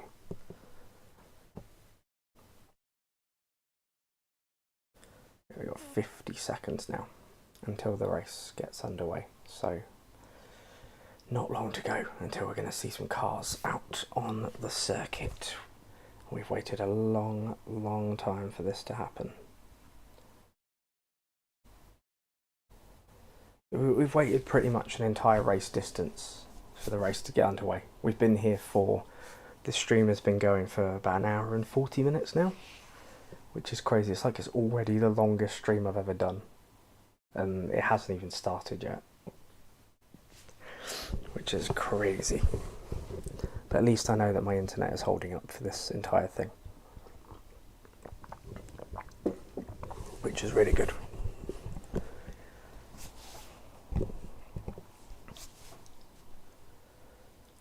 Alright, green flag, we got a green light, cars are moving. Let's go. So this is technically the start of the race. This is lap 1 of the Belgian Grand Prix. We are underway, people, after an hour and 40 minutes of waiting. We've finally got cars on track. The Belgian Grand Prix is finally underway. An entire race distance later than planned. So I'm guessing the 2 hour time limit hasn't started, because the timer on my dashboard still says 2 hours. See there, yeah, now it's gone down to a minute 38, or an hour 38 minutes, oh my god, 1 hour 58 minutes. So yeah, the 2 hour time limit is underway, and it's just going to be very processional, a couple of laps, and then hopefully we will get some racing. Max Verstappen on board at the moment in 4th place. Obviously he's not going to be able to get that monster run that he would have wanted, although depending on whether Norris backs the pack up or whether he tends to just go. That's if we even get a restart. But yeah, I'm in the track. I mean, it looks damp, but you know, visibility seems pretty good. Piastri saying it's a lot better than before. After Eau Rouge is still quite bad.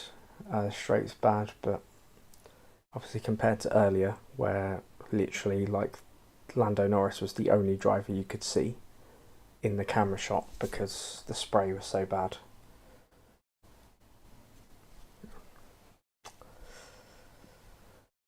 But yeah, it's just nice to see this tracker actually moving. Drivers actually posting sector times, even if they're not, you know, relative sector times. It's just nice to see. Nice to see cars moving, I guess.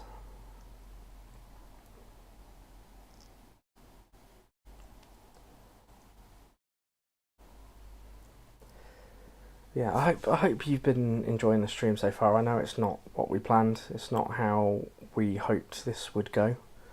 But I think we've done a pretty decent job of keeping ourselves entertained, and I hope that you've enjoyed it as well. Even if it's not been the race or the kind of stream that we were expecting.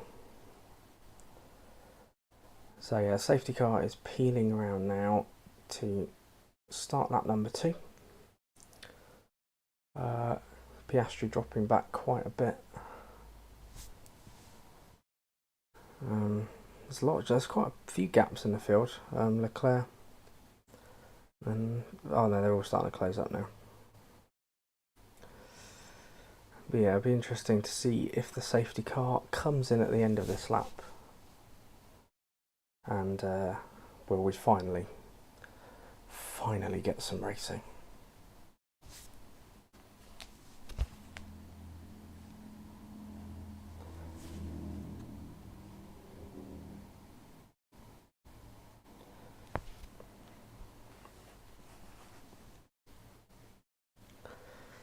It's just typical though, isn't it? The first time I do a watch along and there's nothing to watch. Hopefully the next one will be Hungary. That's usually quite dry, isn't it? There's not a lot of drama there normally in terms of like weather and stuff. So hopefully that'll be, if I do a watch along for Hungary, it'll be a little less chaotic. I apologise if you can hear my laptop whirring in the background, but it's not used to streaming for such a long time, bless it. It must be absolutely boiling. No, it's fanning quite well, to be fair. Some very lucky people in the Williams garage. So I'm hearing nothing about whether the safety car is coming in the end of this lap. Personally, I think it's fine. But then, you know, I'm not a racing driver. I've never been a racing driver. I don't know. Hamilton's saying it's drying pretty quick. You know, he's a 7-time world champion. He knows what he's talking about. So I think it'd be fine. But yeah, what do I know? I'm guessing we're going to get another lap because I haven't heard anything or seen anything come up on the screen about a safety car coming in. Let's just hope that it's not. We're not spending like 8-9 laps behind the safety car and it's all just going to pot. Oh, Lando's. I think that's only the second time she's been shot. I mean, I wasn't really watching a lot of the off. You know, I wasn't really watching the screen during the delay. So Lando's saying the right side of the grid is still a lot wetter than the left. It's not side to side equal. Still a bit of spray on the straights. I think they should just get this underway now. I suppose I have to see what it's like up Eau Rouge and up Radillon, but it seems okay. So we're on board with Lando now, coming up Eau Rouge through Radillon. And to me, you know, it doesn't seem too unsighted, but then, you know, Lando is the leader. It's not going to affect him as much as Piastri behind.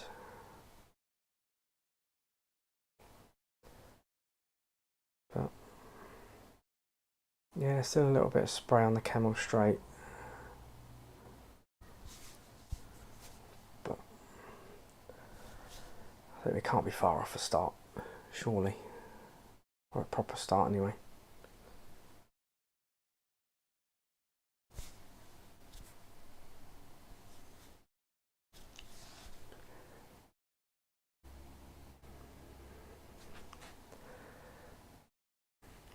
Just another reminder, shilling again, if you are enjoying the stream, be sure to leave a like on there.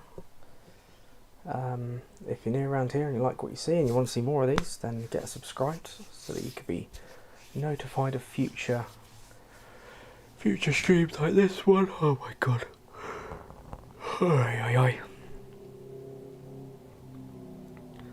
Message, so oh no, it's just race control. I thought there was going to be a message from race control, but it's just showing them. So again, message hasn't come up, so we're just going to be trundling around again. I think it's worth a start, to be honest.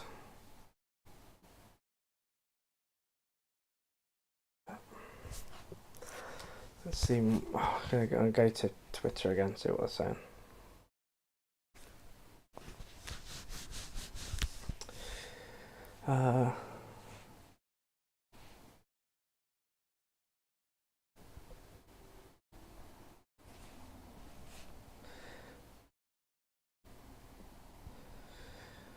Let's just wait for Tom Belgian saying let's just wait for it to be truly. Let's just wait for it to be fully dry.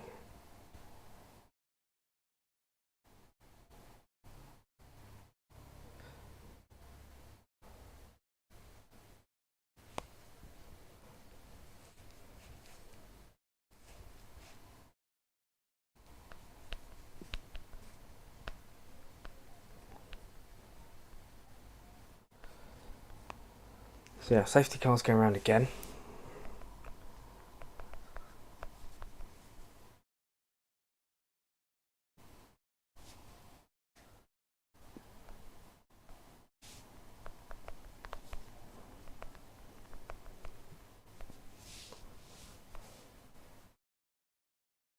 I just whacked the mic then. So I was just checking out Twitter, see what's going on here. May as well put a roof on the track.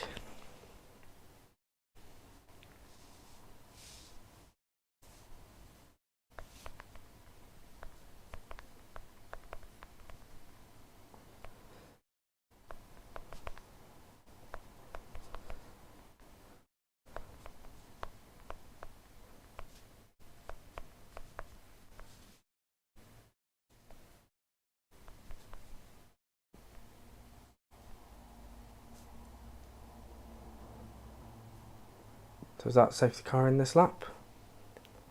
Too busy looking at Twitter, that's my problem.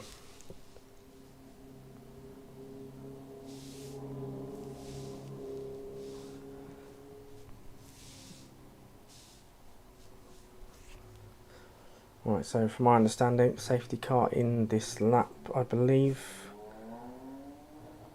Jimmy Broadbent saying nothing to add to the F1 wet weather silliness, aside from the fact that NLS, a series made up of mostly amateurs, go racing in far worse conditions than this on the Nordschleife. I agree. Yeah, it's a bit of a shambles, isn't it? You know, it's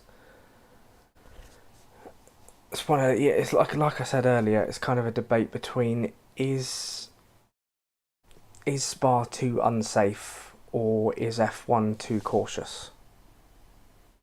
That's Tom Bellingham saying this is drier than the F2 race that ran earlier, and the F3 race, which was mental, although that got cancelled, didn't it? So Norris is preparing for the start. He's doing a safety car restart procedure, just going as slowly as he can, try and wait for the right opportunity to go. But my friends, we are going to get some racing. Norris has bolted. Green flag. I think Norris might have gone too early here. He's under a lot of pressure from Piastri, but there's a lot of spray. Piastri's having a look. Obviously it's green flag conditions, so I believe the drivers are allowed to send it. As we head towards the start-finish line to start lap 5 and get this race underway. Norris leads from Piastri, from Leclerc and Verstappen. Still a lot of spray being kicked up as we head into the first corner. Everyone's kind of line astern. Two RBs kind of squabbling there for a second, but Hadjar keeps his advantage as they head up towards Eau Rouge and Radio. Now Piastri right on the back of Lando Norris as they head up towards the Kemmel Straight. Piastri is right behind him. Are they going to touch? Piastri going for it right around the outside of Lando Norris, and Oscar Piastri takes the lead of the Belgian Grand Prix. A very, very brave manoeuvre in considering he had a lot of spray and had to make the right move at the right time, and that is what Oscar Piastri has done, and he is up into first place. Lando Norris half a second behind already, with Charles Leclerc in third, Max Verstappen in fourth, Alex Albon in fifth, Russell and Tsunoda holding position. I don't think any position has changed apart from Sainz and Stroll were squabbling, but Stroll has managed to get back past up into P16 with Hamilton, Antonelli and Alonso still the bottom three. Piastri is skating into the distance here. We saw it in Silverstone, like his wet weather pace before that safety car was outstanding. But he's left Norris for dust. He's already a second and a half ahead. Charles Leclerc behind Max Verstappen, about 4 tenths behind him. Norris is saying, why do I have no pack? Does he mean no pace? And they've just mistyped it. Obviously, I can't hear what they're saying, so I don't know. But yeah, Norris really struggling to keep pace with Piastri as they head towards the end of lap 5. Also, just a reminder. Oh, my tracker's gone a bit. Are we still going? I think we're still alright. So I was checking. Are we still good? Yeah, I think so. Yes, just a reminder, the tracker might be a bit behind where I am because there's a 30-second delay from what I'm watching to what you're seeing on the screen. Although this tracker looks like it's going a little bit haywire anyway. But yeah, Piastri is absolutely skated away now. Norris trying to cover off Leclerc. Should do it quite comfortably. There's a move there. Russell on Albon for 5th place. George Russell makes it happen into Les Combes. Alex Albon's going to try and come back at him, but George Russell's got it covered off as they head through that little chicane there. I always forget what that's called. I'm really bad with Spa corner names. Like I said yesterday, somebody who's been watching F1 for as long as I have should know them all, but I don't. Max Verstappen currently chasing Leclerc for 3rd place. Currently half a second behind as they head through Pouhon. But yeah, it's kind of line astern now up front, to use Martin Brundle's one of his favourite phrases. So Piastri from about a second to Leclerc. Piastri and Norris a second behind. Leclerc 1.3 behind Norris, and then Verstappen 0.3 behind Leclerc. And then there's a bit of a gap back to Russell in 3rd place, who spent a couple of laps trying to get past Alex Albon. So it'd be interesting to see if George Russell can put himself in the mix or not. Obviously Mercedes pace not quite been there this weekend.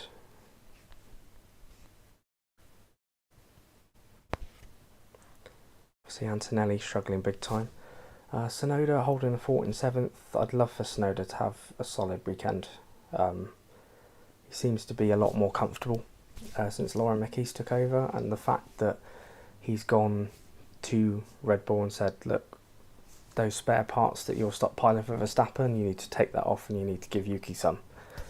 And that might explain why the second driver thing has been a problem for so long, because if all of these parts are being saved for Verstappen and the second driver isn't getting any, then that's going to cause problems long term, isn't it? As Max Verstappen chases Charles Leclerc for 3rd place, but to no avail. Leclerc's got quite a comfortable distance.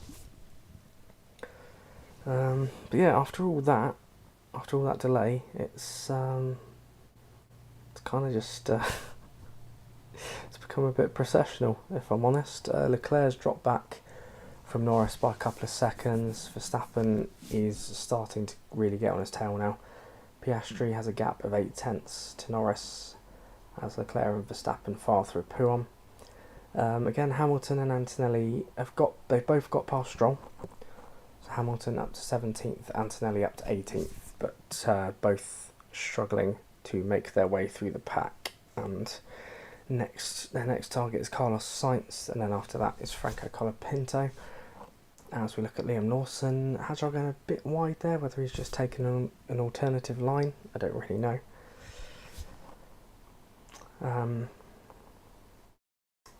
Piastri's pulled out nearly a second and a half on Lando Norris now, looking very, very comfortable out front, managing that gap well, with Charles Leclerc just behind, and then Max Verstappen 7/10 behind him. As we look, Lewis Hamilton chasing Sainz for 16th, following them through Blanchimont in towards the final section, up towards the bus stop. He's got a lot of spray. He's going to make a move down the inside of Carlos Sainz. Can he make it stick? Hamilton gets past into the chicane as Antonelli completely overshoots the corner. He'll have to give those places back, which he does, with Stroll and Alonso right behind him. So Hamilton past Sainz up into 16th place. There's a huge gaggle of cars there in such a short space. Here comes Max Verstappen as he looks to the back of Charles Leclerc. That spray is monstrous down the Kemmel Straight. You can barely see a thing. Leclerc managing to hold it for now, but Verstappen getting ever closer with every lap that goes by. Verstappen having to take alternative lines as Hamilton looking at Franco Colapinto, and he manages to make the move stick into Les Combes. Round the outside of the Alpine driver, Hamilton up into 15th place, Colapinto back into 16th. So Hamilton making some decent progress after struggling initially. Has managed to make his way past quite a few drivers. Colapinto running wide, that opens the door for Sainz, but he can't quite get through. And all of this is holding up Kimi Antonelli, who will be desperate to make the same kind of progress that Lewis Hamilton is making in this race. And then you've got the two Aston Martin. Stroll's managed to... Oh no, Alonso started from the pit lane, didn't he? But yeah, Aston's struggling big time this weekend. I think all of their resources... Obviously, Adrian Newey's not touching any of this until next year. He's not touching any of the 2025 car until, well, ever. His focus is on 2026.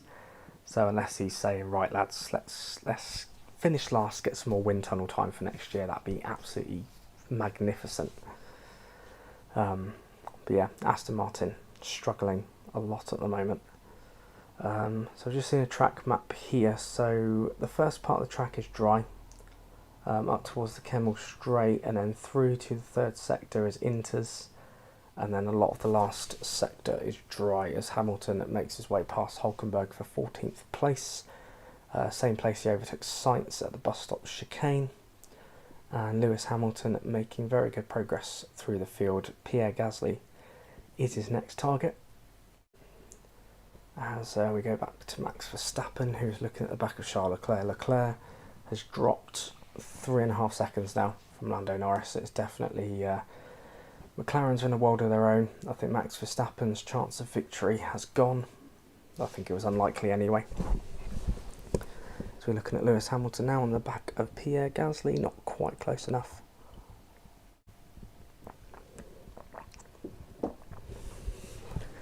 I think Hamilton is definitely providing most of the entertainment so far, having to work his way from the back of the field.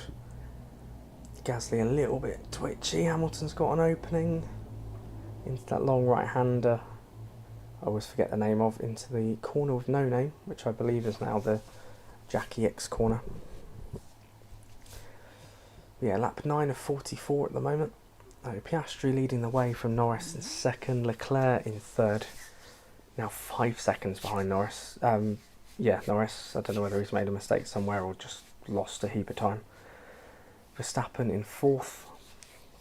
Russell, Albon, Tsunoda, Hadjar, Lawson and Bortoletto rounding out the top 10 as Hamilton makes his way down the inside of Pierre Gasly. Unconventional place to do it. Is it Stavolo? He managed to get that done. And he's up into 13th place. So he's made 5 places in the first 10 laps. Lewis Hamilton making very impressive progress. But he's now 3 seconds behind Ollie Behrman. So how quickly can he catch up to those Haas guys and pass them?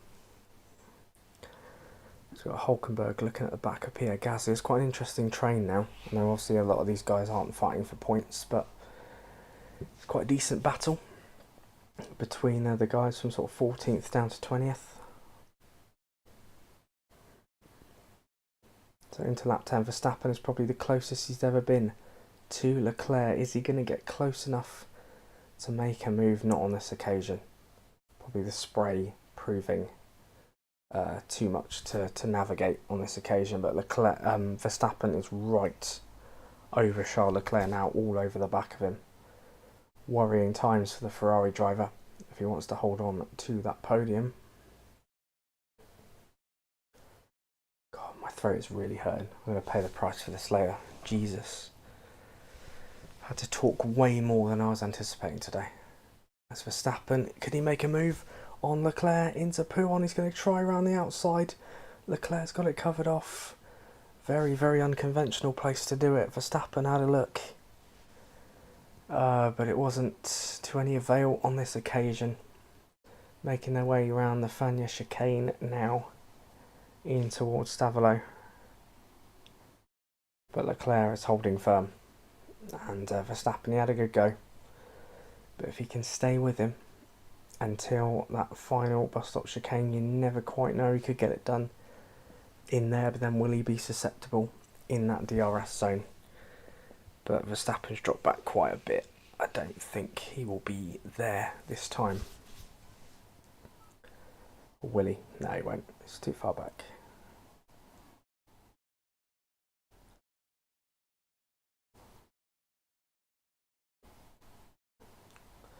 Although, into the pit straight we go, Max Verstappen. He's having a look.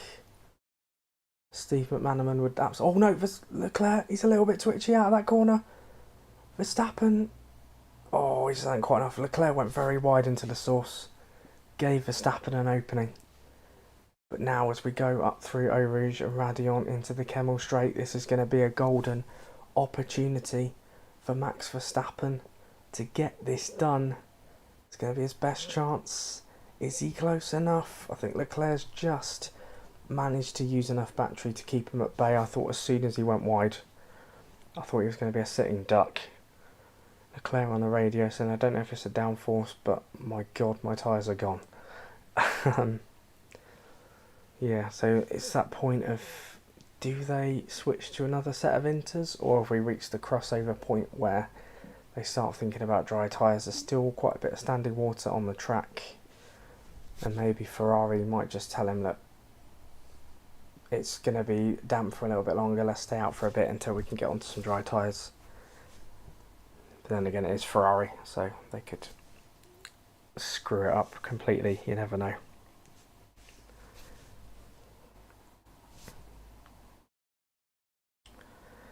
Yeah, lap 11 of this race. We're a quarter of the way into this race now, a race that we have waited an absolute age to start. We had a delay of about an hour and a half, I think an hour and a half anyway, due to a lot of rain, and the FIA deemed it unsafe to start. We finally got underway 20 past 3, and we're 11 laps into this race. Piastri took the lead on lap 1. Norris has held station in second, Leclerc a massive gap back to him in third, with Verstappen chasing him down in fourth.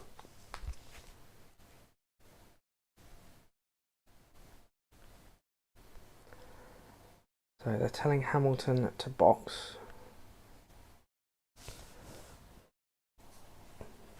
Hamilton, who's been making good progress through the field, are they getting him onto dry tyres and taking a gamble?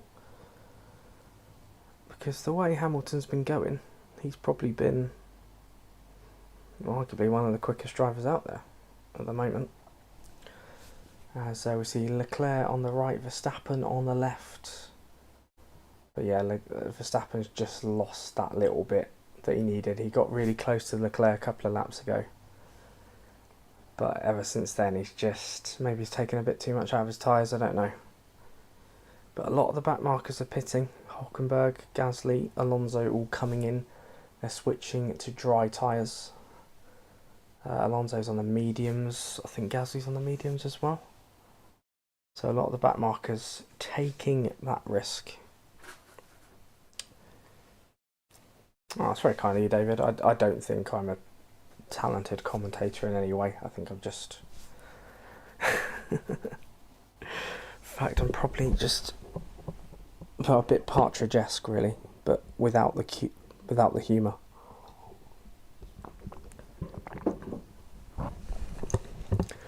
I did want to be a commentator when I was younger.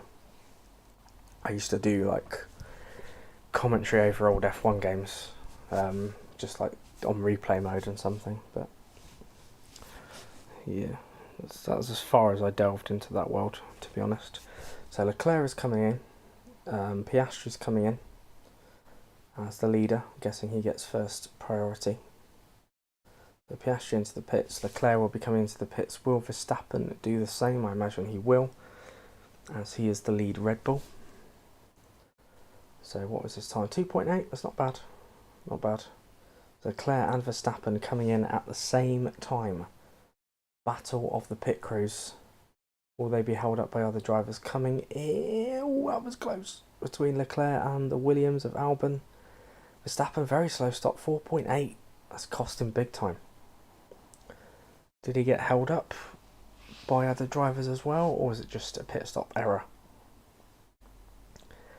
I don't really know. As we head on to lap 13 of this race, DRS has now been enabled, suggesting that conditions are now dry enough. Esteban Ocon gets past Leclerc into 5th place, but he has yet to stop.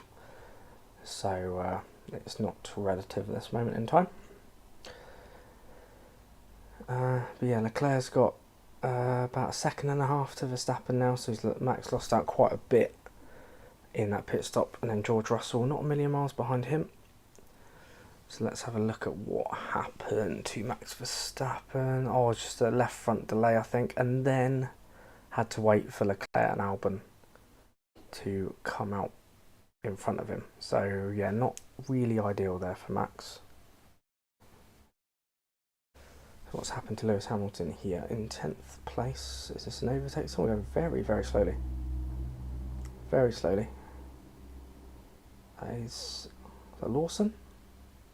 Whoever it was, Hamilton breezing past them. They were going very, very slowly. It was Liam Lawson. And Hamilton has cleared him by about 3 seconds now. Leclerc all over the back of Ocon, who is struggling on those inters. Lando Norris on the radios. Leclerc makes his way past Ocon. I can't hear, it's not being subtitled. As Lando Norris comes in for a stop, he's got a 16-second gap to Piastri. That's not going to be enough. Oh, that is very close there. Between Verstappen, Ocon, Russell, they're trying to make their way through. The Haas and the Williams are squabbling. It's all going on. So Piastri retakes the lead of the Grand Prix. Norris comes out in 2nd place. Sonoda and Hajar pit from 3rd and 4th. Leclerc and Verstappen will retake, but George Russell is closed right up to the back of Max Verstappen. Now Lewis Hamilton has made his way all the way up to 7th place. He is now only 4 seconds behind his teammate Charles Leclerc. Lewis Hamilton having an excellent race so far for Ferrari. He's made his way up from 18th to 7th.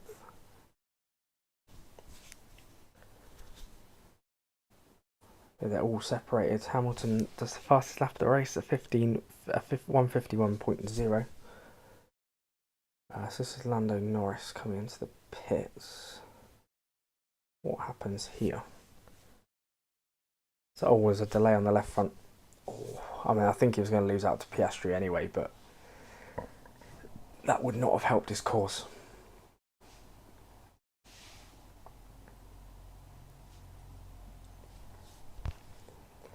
Yeah, huge delay on the left front there.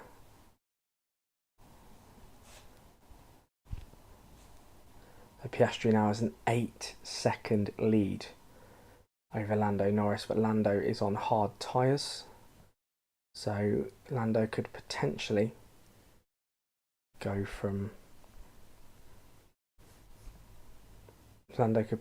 longer into the race.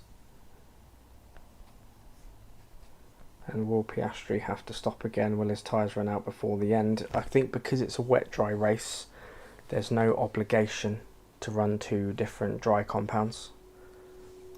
So Piastri could stay on mediums until the end of the race, I believe. So Lewis Hamilton now onto the back of Albon for 6th place. Yeah, he's done a brilliant job so far.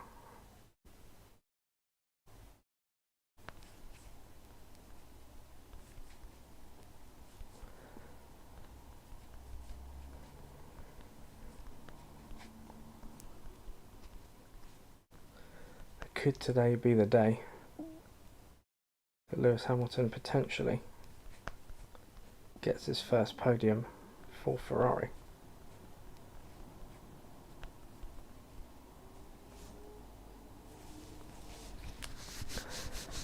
I think this is one of his best ever races for Ferrari so far. Done a brilliant job to go from 18th to 17th to 7th, sorry.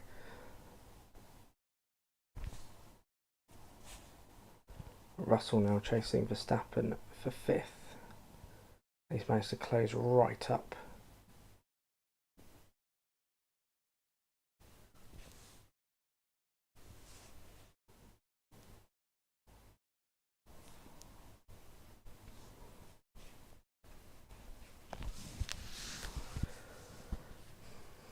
Yeah, 15 laps into this race so far out of 44, so we are nearly a third of the way. What's a third of 44? I'm guessing, I don't know, like 17, 16, 17. So I'm guessing this is like the third waypoint of the race. Maths was never my strong point, as you could probably tell. Yeah, Leclerc has managed to pull out 1.2 over Max Verstappen, who is currently the fastest man on track. George Russell under a second behind him. Max Verstappen a 48.1, the fastest lap of the race so far. Albon a second and a half back from Russell. Hamilton 7/10 behind him. Then you've got Lawson. Hulkenberg, who's worked his way into the top 10 by pitting early, and then Bortoletto in 10th. So another absolute masterclass from Hulkenberg to jump a few of the other runners. And Tsunoda's unfortunately lost out. He's gone down 5 places. He's now in 12th position. It's a real shame for him, because he was hoping he was going to have a good weekend. But you never know. He can make something back.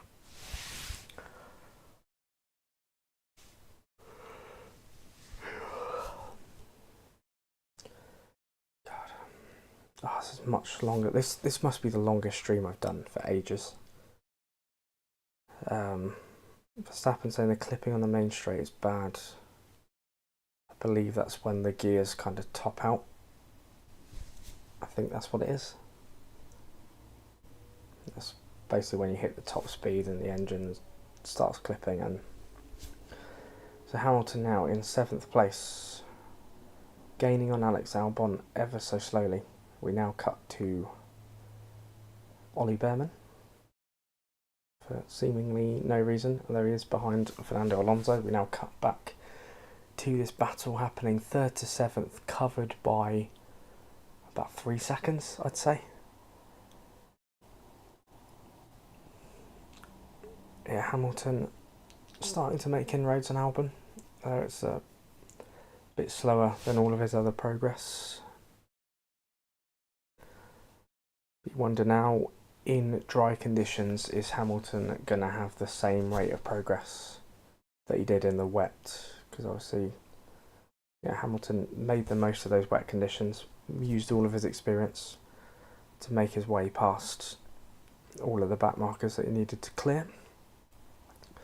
Charles Leclerc now the fastest man on track with a 1:47.5 as Ollie Behrman looks at the back of Fernando Alonso and makes his way past for P13. So Alonso having a little bit of fun in the top 14, but maybe his fun time's over and Fernando's just going to start coming down the order.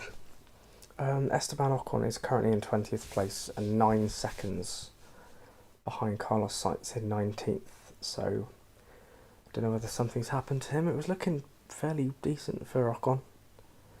He was, whether he stayed out too long on those inters, I know he was really struggling with Leclerc and Verstappen right behind him. So whether he was just a victim of staying out too long, and it's cost him big time. I don't know.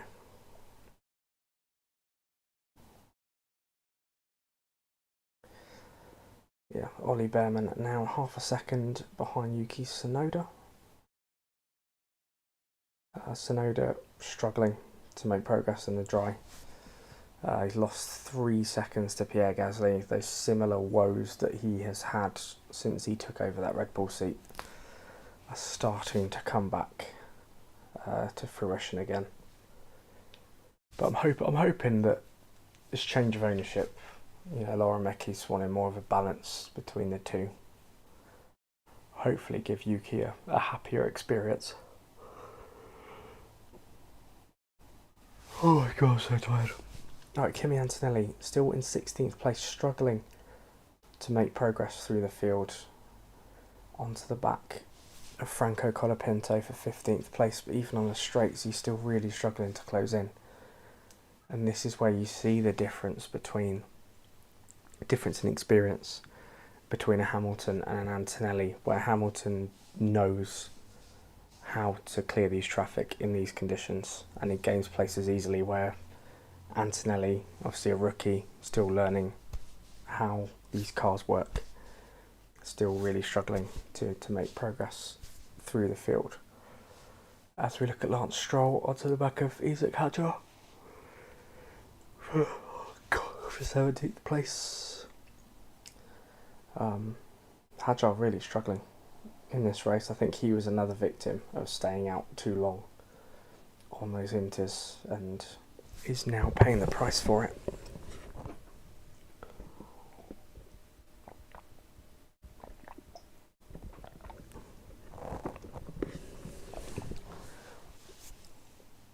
Lando Norris now sets the fastest lap of the race with a 1:46.8. Might just wake up my Xbox in case my Now TV thinks I'm not watching anymore, because we've been doing this for a long time. I think it's just reset because of the delay. I think it's reset itself. So Antonelli now a lot closer to Franco Colapinto. I think he should get him this lap.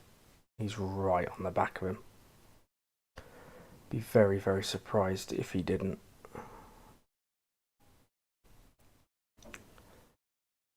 Here we go, up the Kemmel straight.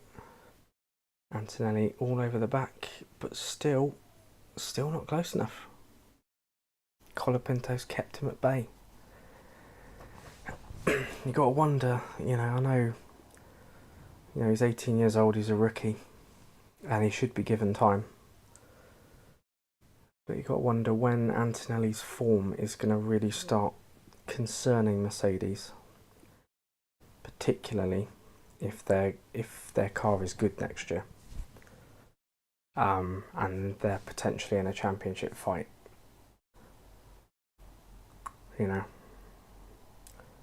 Because obviously if they are in a championship fight and George Russell is up there fighting for a title, they're going to need Kimi Antonelli there to back him up.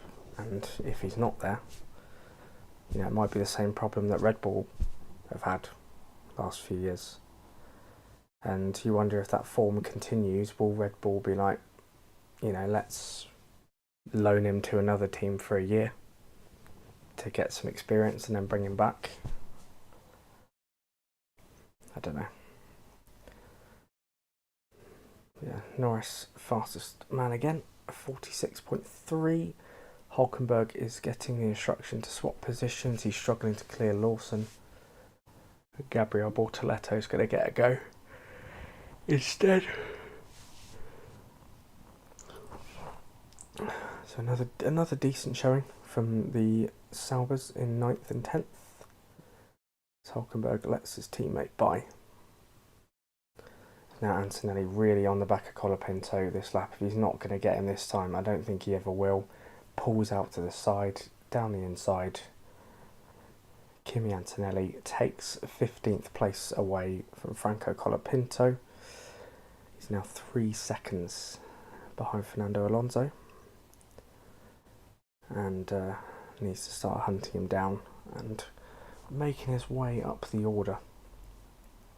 As we see a replay. Kimi Antonelli on the back of Franco Colapinto. Oh my god. Jesus Christ. Oh.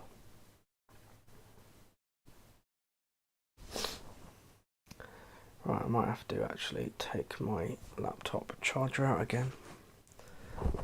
Joys of having one of these, so I probably should just buy a PC and get it over with. But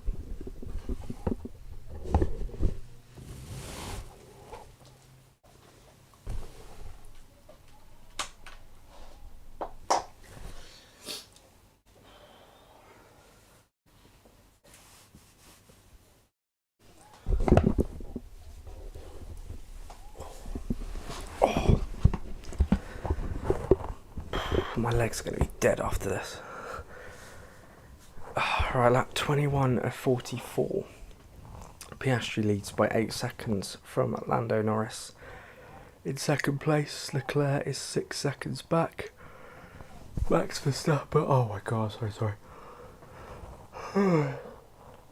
Crap, this is professional, isn't it? Can you imagine if Crofty did this midway through a race? Verstappen in 4th, from Russell in 5th, Albon in 6th, Hamilton in 7th, Lawson 8th, Bortoletto and Hulkenberg rounding out the top 10. That is yet to change on my lap tracker. I imagine when the lap resets, that's what will happen. Piastri is saying, what you're doing looks good. It's your call whether we try to get to the end on this tyre or we consider a pit stop for another one. At the moment, we think to try and get to the end. Piastri saying, I can feel a little bit of deg already. I think it'll be tough to get to the end. So this is what happens when you put your two drivers on split strategies. Because you basically put a risk out with Piastri to try and get him to the end, although he's got that advantage. You know, because he's not going to pull out a pit stop advantage over Norris. So he could come in, fit a fresh set of mediums or a set of softs or whatever, and then try and get back past him. But I think it's one of those situations where you're always going to end up upsetting somebody, I think. As Lance Stroll now looks at the back of Franco Colapinto.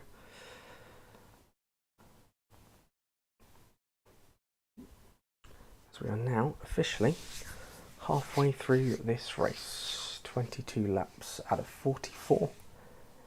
I never thought we'd get to that point, especially a couple of hours ago when it got delayed. We go up Radion into the Kebble Straight, and this should be, you would think, a fairly easy DRS overtake. Pulls to the outside into Les Combes, and Lance Stroll is up to 16th place. And Franco Colapinto in that Alpine is really struggling. And you do wonder whether this race is going to signal the end of his Alpine stint, which has been very unremarkable, to say the least. He was supposed to be an upgrade on Doohan, and an upgrade on Doohan he has not been. So you do wonder whether maybe Doohan will get another shot, or maybe they'll get Paul Aaron in, or maybe there's been rumours they might try and draft Bottas in till the end of the season.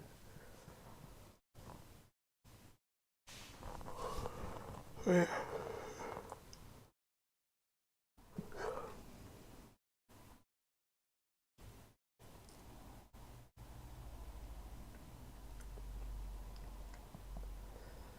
There's quite a snake of cars now behind Pierre Gasly, holding everybody up in that Alpine. Tsunoda, Behrman, Alonso, Antonelli has joined the back of that group. Sainz saying the medium tyre is degrading quickly. We're now on board with Carlos Sainz. He's having quite a disappointing race, down in 18th place. He's chasing Colapinto.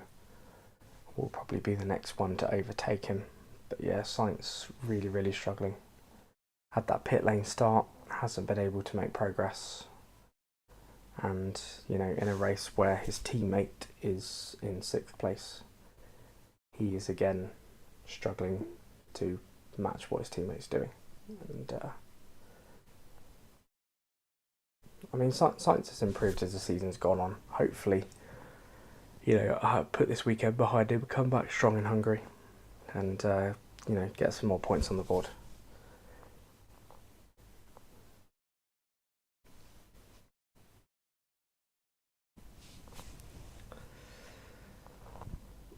Yeah, we're literally just watching the snake that Gasly is putting together here.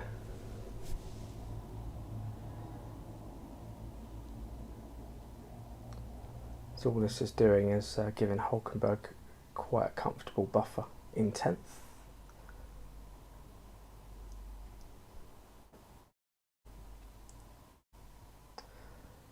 There's pictures of Pierre Gasly's mum with Antoine Hubert's mum, which is quite nice.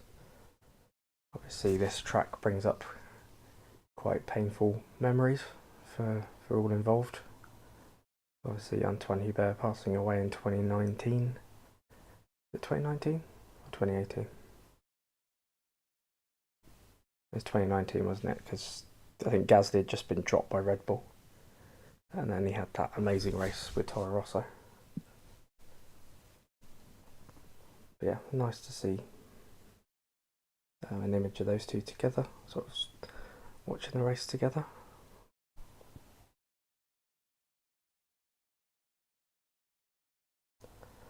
It's just a sort of DRS train now with no one really able to pass anybody. As we watch this battle for 11th, it's nice to see, 5 different cars, 5 different constructors all close together. But even with DRS, they're all struggling to get the moves done on each other as Antonelli sets the fastest first sector of the race. He's starting to chain it all together.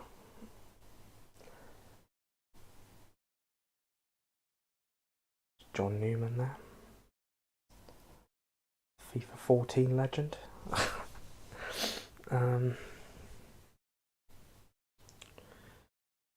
I don't particularly care about celebrities myself, to be honest. Just putting it out there.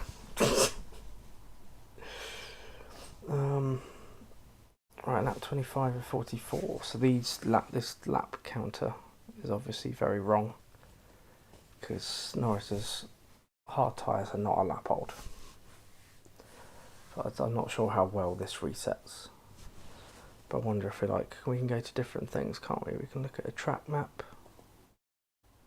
Yeah, that might be decent. We can do that for a bit. Although, is it actually gonna? It's gonna buffer, isn't it? Screw it. We'll go back to this one. That might be because my battery's not being charged. The performance kind of drops.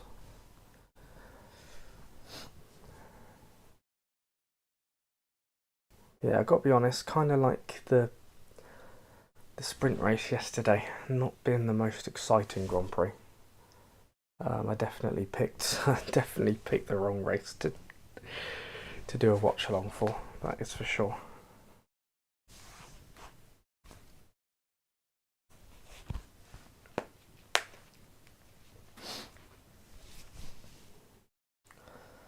Yeah, not an awful lot going on. There's a 5-car snake from 11th to 15th.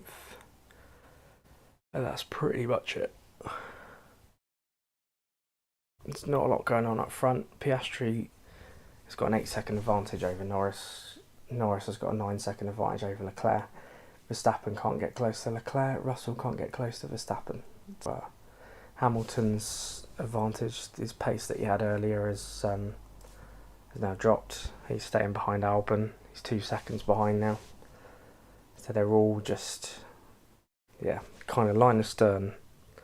It's that lull of the race where everyone's just managing and or struggling with gradation or, Yeah,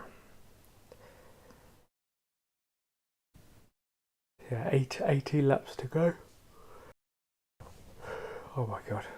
Did someone run wide there? I don't know, my brain playing tricks on me. Hadjar's now in last place. 16 seconds off the men for a pit stop. He's going to the end. He's had a very, very difficult race. Considering he started in the top 10. Was it 8th he started or was it 6th? I think it was 8th, wasn't it? He's had a very tricky race. Which is a shame really, because obviously he's putting together a very good season.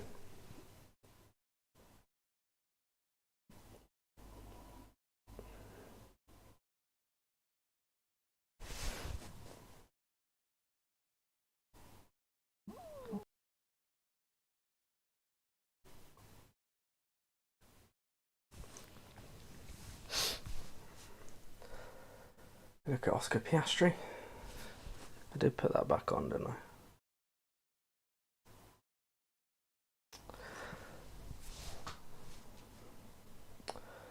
Piastri leads by 9 seconds. Can he make these tyres last to the end, or is he going to have to stop? Is he taking too much out of the tyres? Obviously with Norris on hards and Piastri on mediums, is Lando going to come into it later into the race? Or is Piastri going to have enough to hold firm? I think it's a win that Piastri needs as well. He hasn't won any of his last 3 races. See, Russell won in Montreal, then Norris has won in Austria and Silverstone. So, yeah, Lando taking 2 wins in a row, eating into his championship lead. I think psychologically, it'd be a massive boost for Piastri if he wins this race. Just to go into the summer break with that mentality and with that confidence boost. Yeah, even if Norris wins and Piastri finishes second, Antonelli passes Alonso for 14th. So even if Norris wins and Piastri finishes second, Piastri would still lead the championship by a point. But oh shit, that's not the mic. Yeah, but I think psychologically, you see Norris take 3 wins in a row. It's not good. So we look at Kimi Antonelli getting past Alonso into Les Combes, an overtake that we've seen several times in this race already. But can Antonelli get past the others, the likes of Behrman, Tsunoda, Gasly? Get past that group and then try and make inroads on Nico Hülkenberg. But Hülkenberg's 6.5 seconds up the road from Pierre Gasly. It's going to be very, very difficult.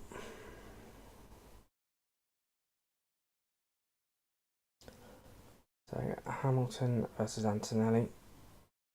Apparently it's going to be a battle US, and they're definite, accurate data that never fails.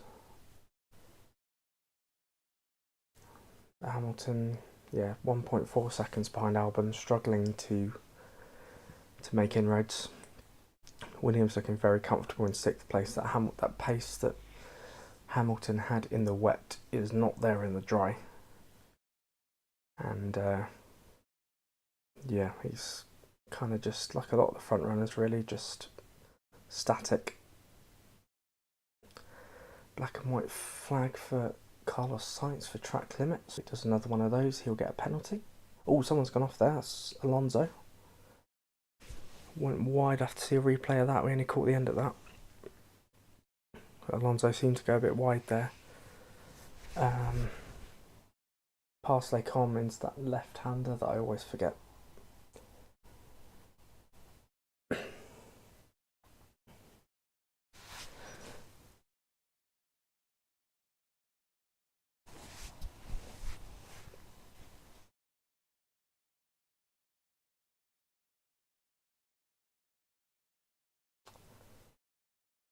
Lando Norris sets a 49.5 fastest lap of the race.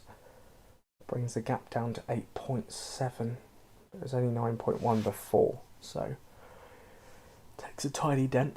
Nothing that Oscar will be particularly worried about just yet. So Antonelli chases down his pack in front of him. He's got Behrman, Tsunoda, and Gasly. It's all just a DRS train. We haven't seen a replay of what happened to Fernando Alonso yet. Just seemed to go a little bit wide.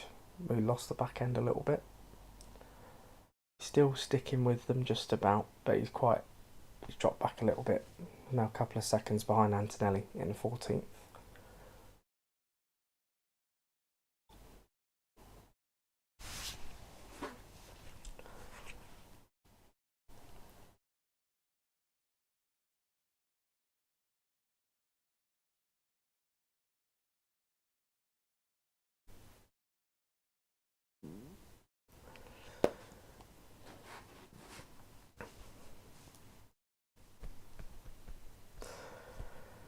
But yeah, I have to be honest, as a spectacle, considering we've waited an hour and a half for it, it's been pretty dull. Pretty boring. There hasn't been a Belgian Grand Prix that's delivered the goods for a while. And although it's that debate, it's an incredible racetrack, it's one of the best racetracks in the world, or one of the best to drive anyway. As a racing spectacle, is it that great? You know, if it does get put on rotation, is it a good thing or is it a bad thing?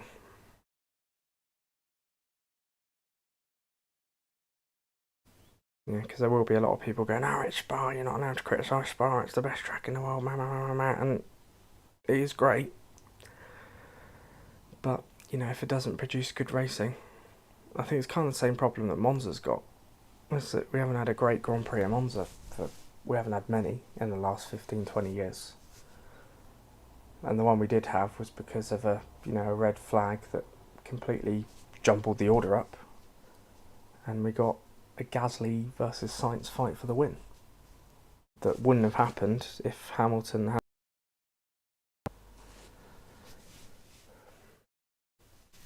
So Alonso comes in for a pit stop onto another set of mediums, is that? And he will see that out to the end. He's now in 17th place behind Ocon. Hamilton is closing on Albon. 0.6 of a second behind now, so maybe his tyres have lasted better than Albon's, maybe. And he sort of conserved them, ready to attack. Don't know. But lap 31 of 44, we are nearing the final stages of this Grand Prix now. So look at Lando Norris into Pouon. Oh, a bit twitchy. I think his overalls might have a bit of poo on after that moment. Get really wide. Luckily there's a runoff there and it didn't affect him too much.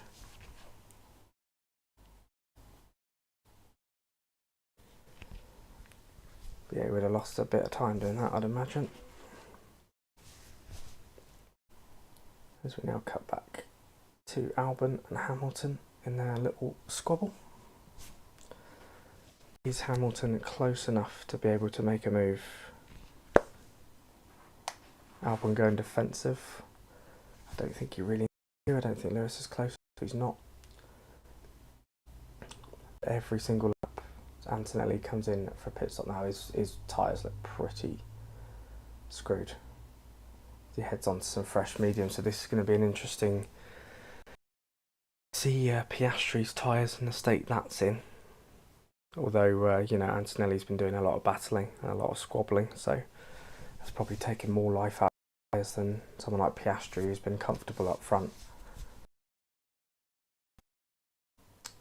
But I think if I were Piastri, I'd just try and stay on those medium tyres unless it's absolutely critical to change them, because I can't imagine he's taken too much life out of those tyres. It hasn't been tested. He's kept a comfortable gap. So what this means for the state of the championship: 16 points. Lando Norris, 266 to 250. Verstappen stays third. Russell stays fourth on 157. Yeah, it's definitely a straight dog between the two McLarens now. I think it was anyway.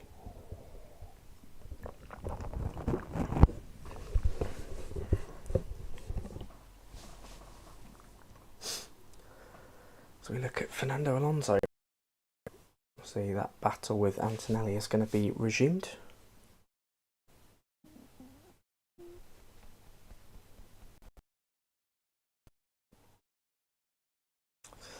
Yeah, do let me know if you want to see more of these. Obviously, I know today's been a bit of an unusual circumstance with the huge delay before the restart and everything else. So it's been a lot longer than I anticipated, but if you have enjoyed it, let me know, and I'll see for when we go to Hungary. We might do it again. Who knows?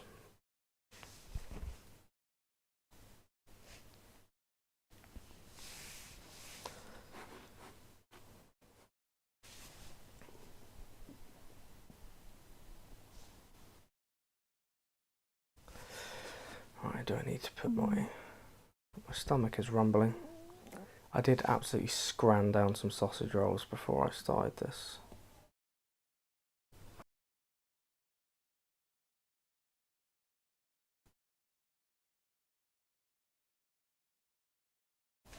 Sorry.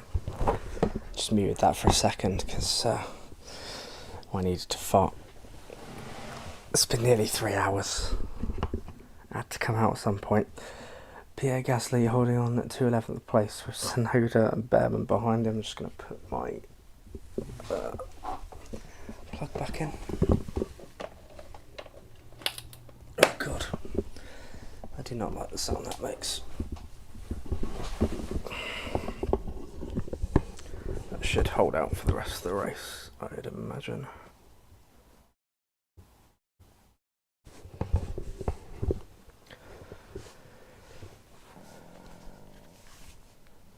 So we're now 3/4 of the way through this race as Hamilton heads onto the back. Heads onto the back of Albon. Sorry, I was just checking something.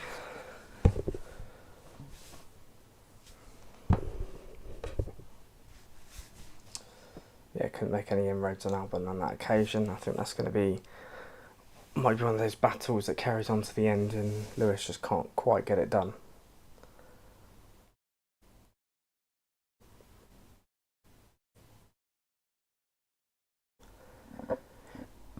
The degradation looks as expected. We still think the best thing is to go to the end on this tyre. Piastri is happy with that. I think, like I said, I can't imagine Piastri's taken too much out of those. I know Norris is starting to eat into his lead now, but maybe if Piastri has held back, it gives him the licence to kind of push for the last few laps, make sure he's done and dusted. As we look to Lewis Hamilton, who's still chasing down Alex Albon for 6th. In terms of driver of the day, just thinking about it as we're near the end of this Grand Prix, obviously Lewis Hamilton would be a contender, making up places really well in the wet conditions. I think Oscar Piastri has to be a contender. Obviously he held up, really got the overtake done early, held up really well on his own out front. Alex Albon's done really well so far to hold on to 6th. I think Pierre Gasly's doing really well in 10th. But yeah, if I had to pick one, it would probably be Hamilton at the moment. He's made really, really good progress through the field and has recovered really well from quite a poor mistake yesterday when he, obviously did himself over on track limits, ended up getting knocked out of Q1. So we cut to Lando Norris. What's happened now? Oh, big lock up. Going into La Source. Lost about 0.6 of a second. Yeah, that would have taken some life out of the tyres. So he's starting to make inroads on Piastri. That would not help. He's dropped back to 8 seconds now. That could be the nail in the coffin for Lando Norris as Hülkenberg side by side with Ocon on the straights. Is he going to get it done?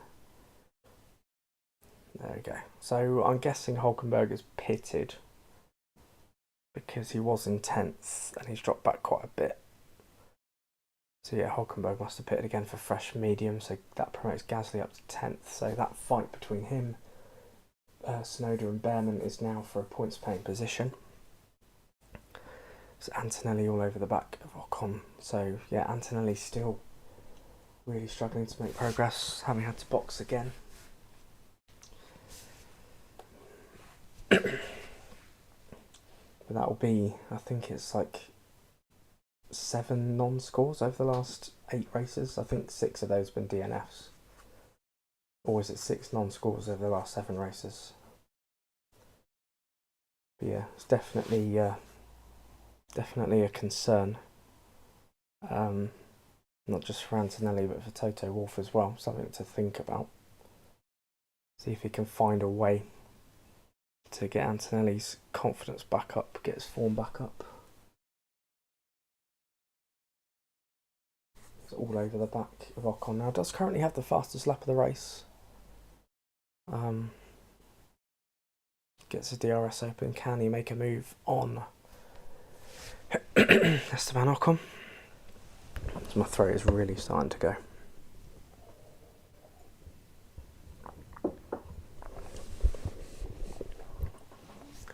I think this might be his best chance.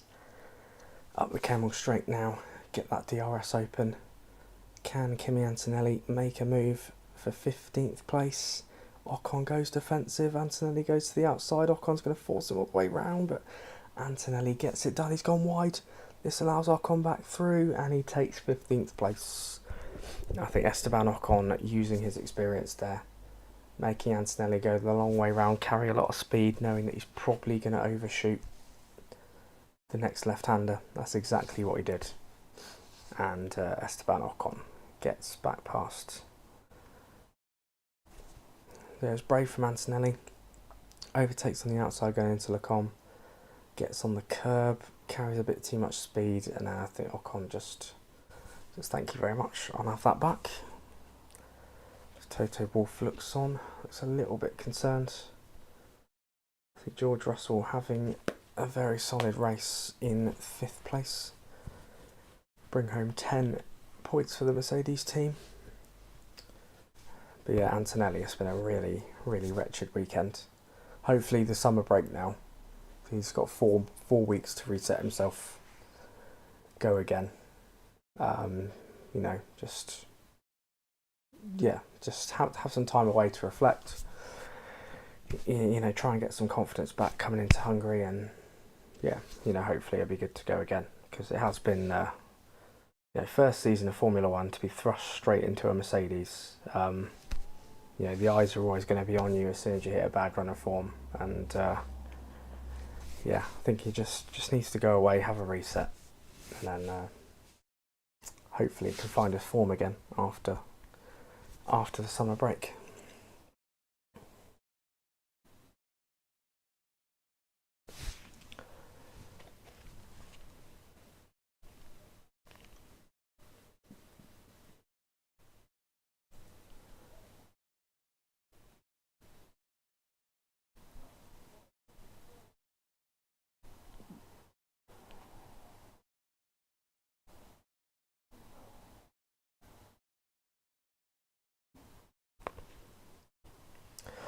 So Hamilton is currently dominating driver of the day, which I can imagine. Leclerc is in 3rd. I can see that.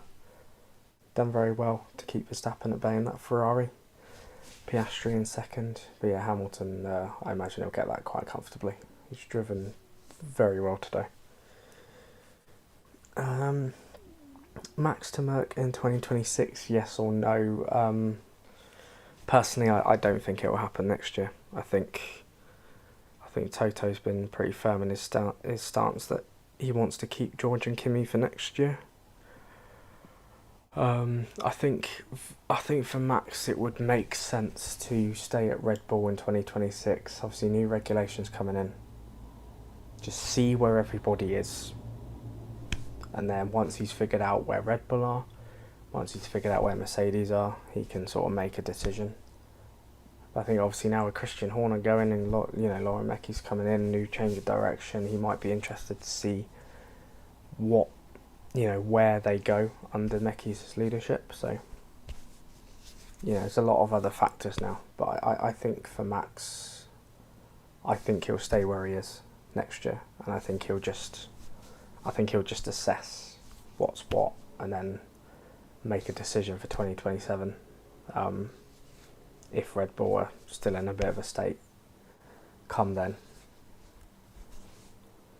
But there's no doubt if Max Verstappen went to Toto Wolff and said, I'm available, sign me, there's no doubt in my mind that Toto Wolff would drop everything to make it happen.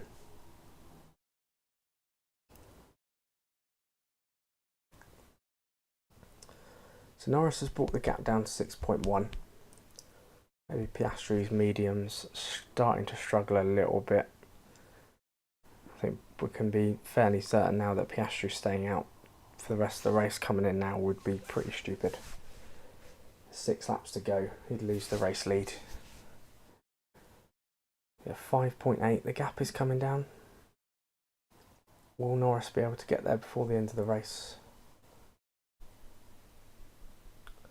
Could be an interesting little subplot there as we look at Charles Leclerc coming into, is it the bus stop? His front right tyre just locking up a little bit in there.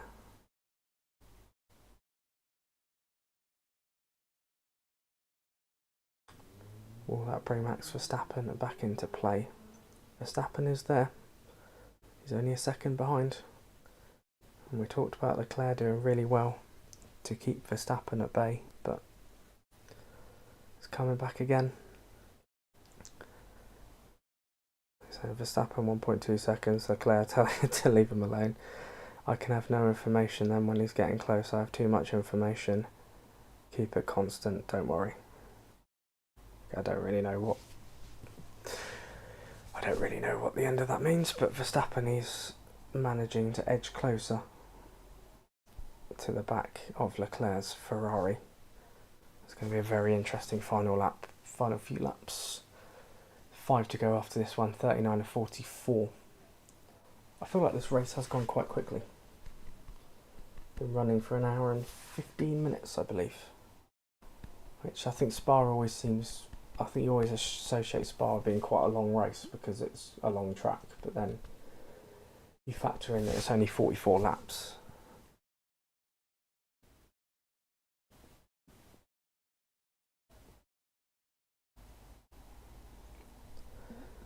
Yeah, 5 laps to go. Norris is gaining about a second a lap on Piastri. So there's a chance towards the end, if he keeps it up, he could be there near the finish. I don't know. We'll have to see.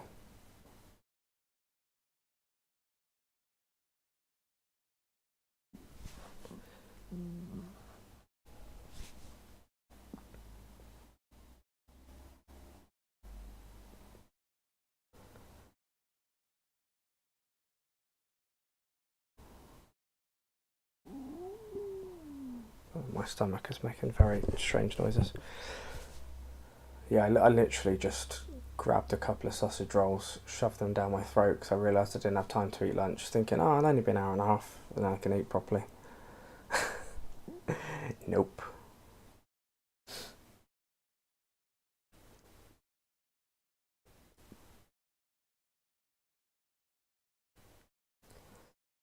We're panning back to this battle between Gasly, Tsunoda and Behrman.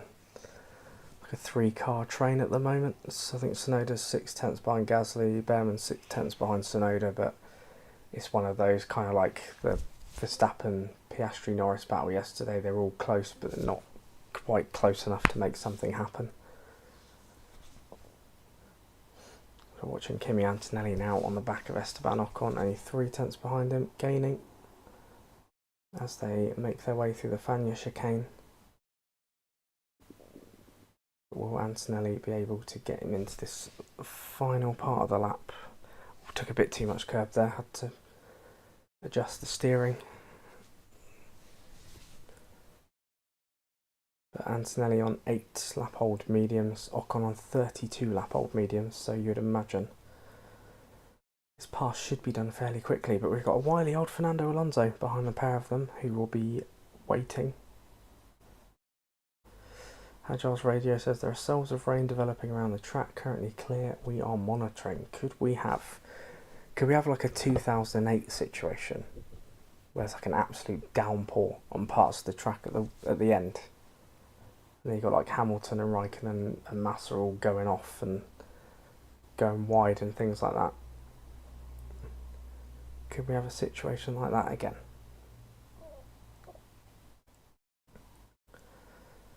Hajar down in 20th place had a miserable race. He's a lap down now, as you can see. There. Oh, he's shown as 19th. This does not update very well. It's showing Colapinto in 17th, he's 19th. I don't think I'll be using this one again. Doesn't seem to update very well, but oh well.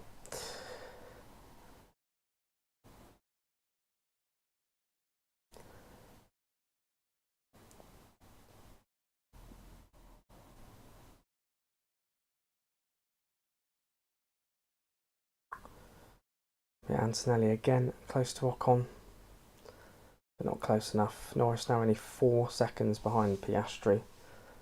I think he's not quite making the gains that he was beforehand. He's only gained about a second in the last 2 laps. That might be his charge over, I'm not too sure. But Norris definitely feeling the benefit of having those hard tyres towards the end.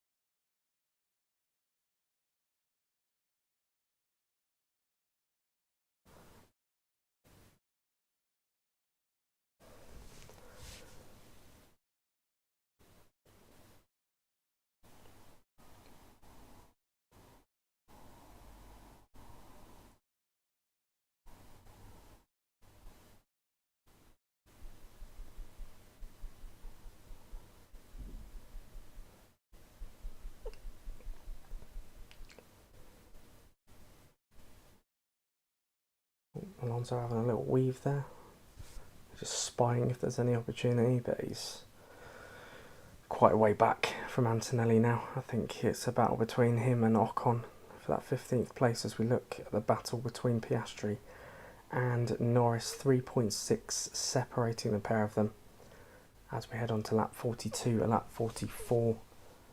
Not much longer to go. I don't think Norris is going to be close enough to have the opportunity. Weather update, there could be a few raindrops in turn 1 in the last couple of laps. Not currently expecting it, but not impossible. Tom Stannard to Oscar Piastri. It could be a little bit interesting, you know, going into turn 1. I suppose Oscar Piastri has been caught out by, you know, small patches of rain before. We think back to Australia, there was that one corner that caught him out and took away a potential victory. He probably would have ended up second, and he ended up 9th on the road at the end of that. Gap now 3.1 seconds with just over 2 laps to go.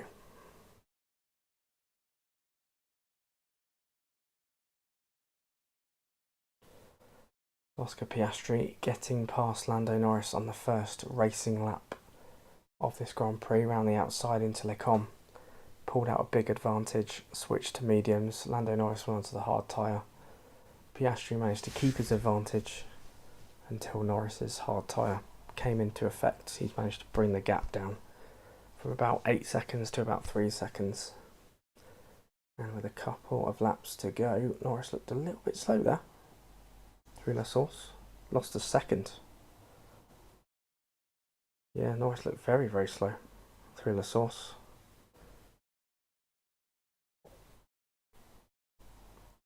As Will Joseph, his engineer, looks on.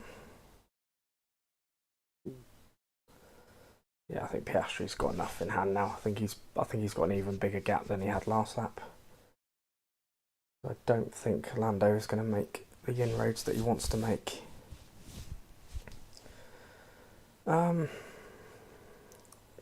I mean, to be honest, Jackie X is getting ready to wave the flag.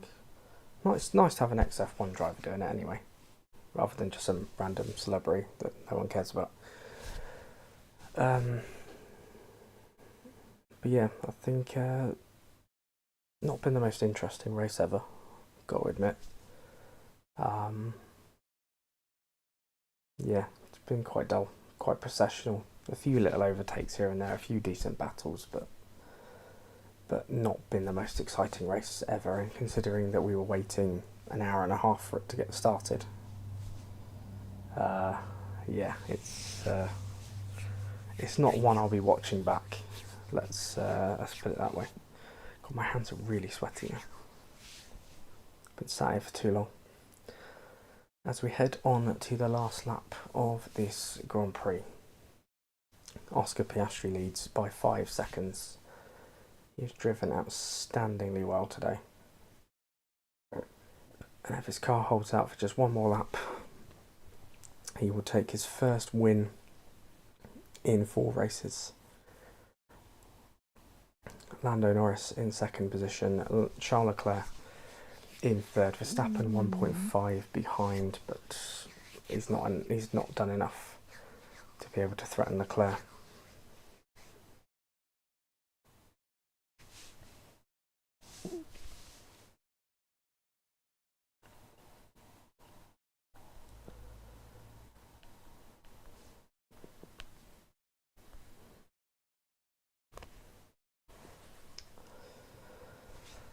Yeah, half a lap to go. I think Lando Norris will be praying that Piastri's car's underweight and he can do a Lewis Hamilton to his George Russell. But yeah, Piastri's been in full control since the start, got the move done early, and has never looked back really. And yeah, Lando Norris just hasn't had the pace to match him today. And on a circuit where Norris would have wanted to win, as it's sort of his half-home race with his mother being Belgian, it's Oscar Piastri that is going to deal another psychological blow. Take 25 points and take a 15-point lead, I imagine, in the Drivers' Championship, and a big psychological boost heading into the second half of the season. Oscar Piastri rounds the final corner and takes victory at the Belgian Grand Prix. His 6th win of the season, I believe. Lando Norris comes home for second place, 3.4 seconds behind. Lovely job from McLaren. Brilliant 1-2. What they would have wanted. Charles Leclerc is going to come home for 3rd place. Brilliant drive from Leclerc to keep Verstappen at bay and take that final podium place. Verstappen comes home to take 4th. The Robert Webb lookalike in the garage is very happy. Of course, they're just going to peel straight in. Russell is going to come through for 5th. In fact, he just has. Albon, it looks like he's going to hold off Hamilton to finish 6th. Brilliant drive from him. Hamilton did exceptionally well to make up those places and finish 7th. Liam Lawson will come through for 8th. Gabriel Bortoleto will get 9th place, and Pierre Gasly will get the final points paying position in 10th.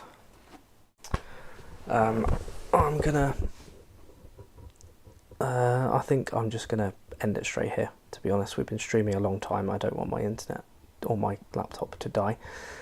So before I sign off, I just want to say thank you very much for sticking with me. I know it's been a long one. I really do appreciate you sticking around, and especially if you did for the hour and a half before we started. I really am thankful, so thank you very much for watching. If you want to see more of these, please let me know. Thank you very much for watching. Please leave a like on there if you did enjoy it. Subscribe if you're new around here and you like what you see.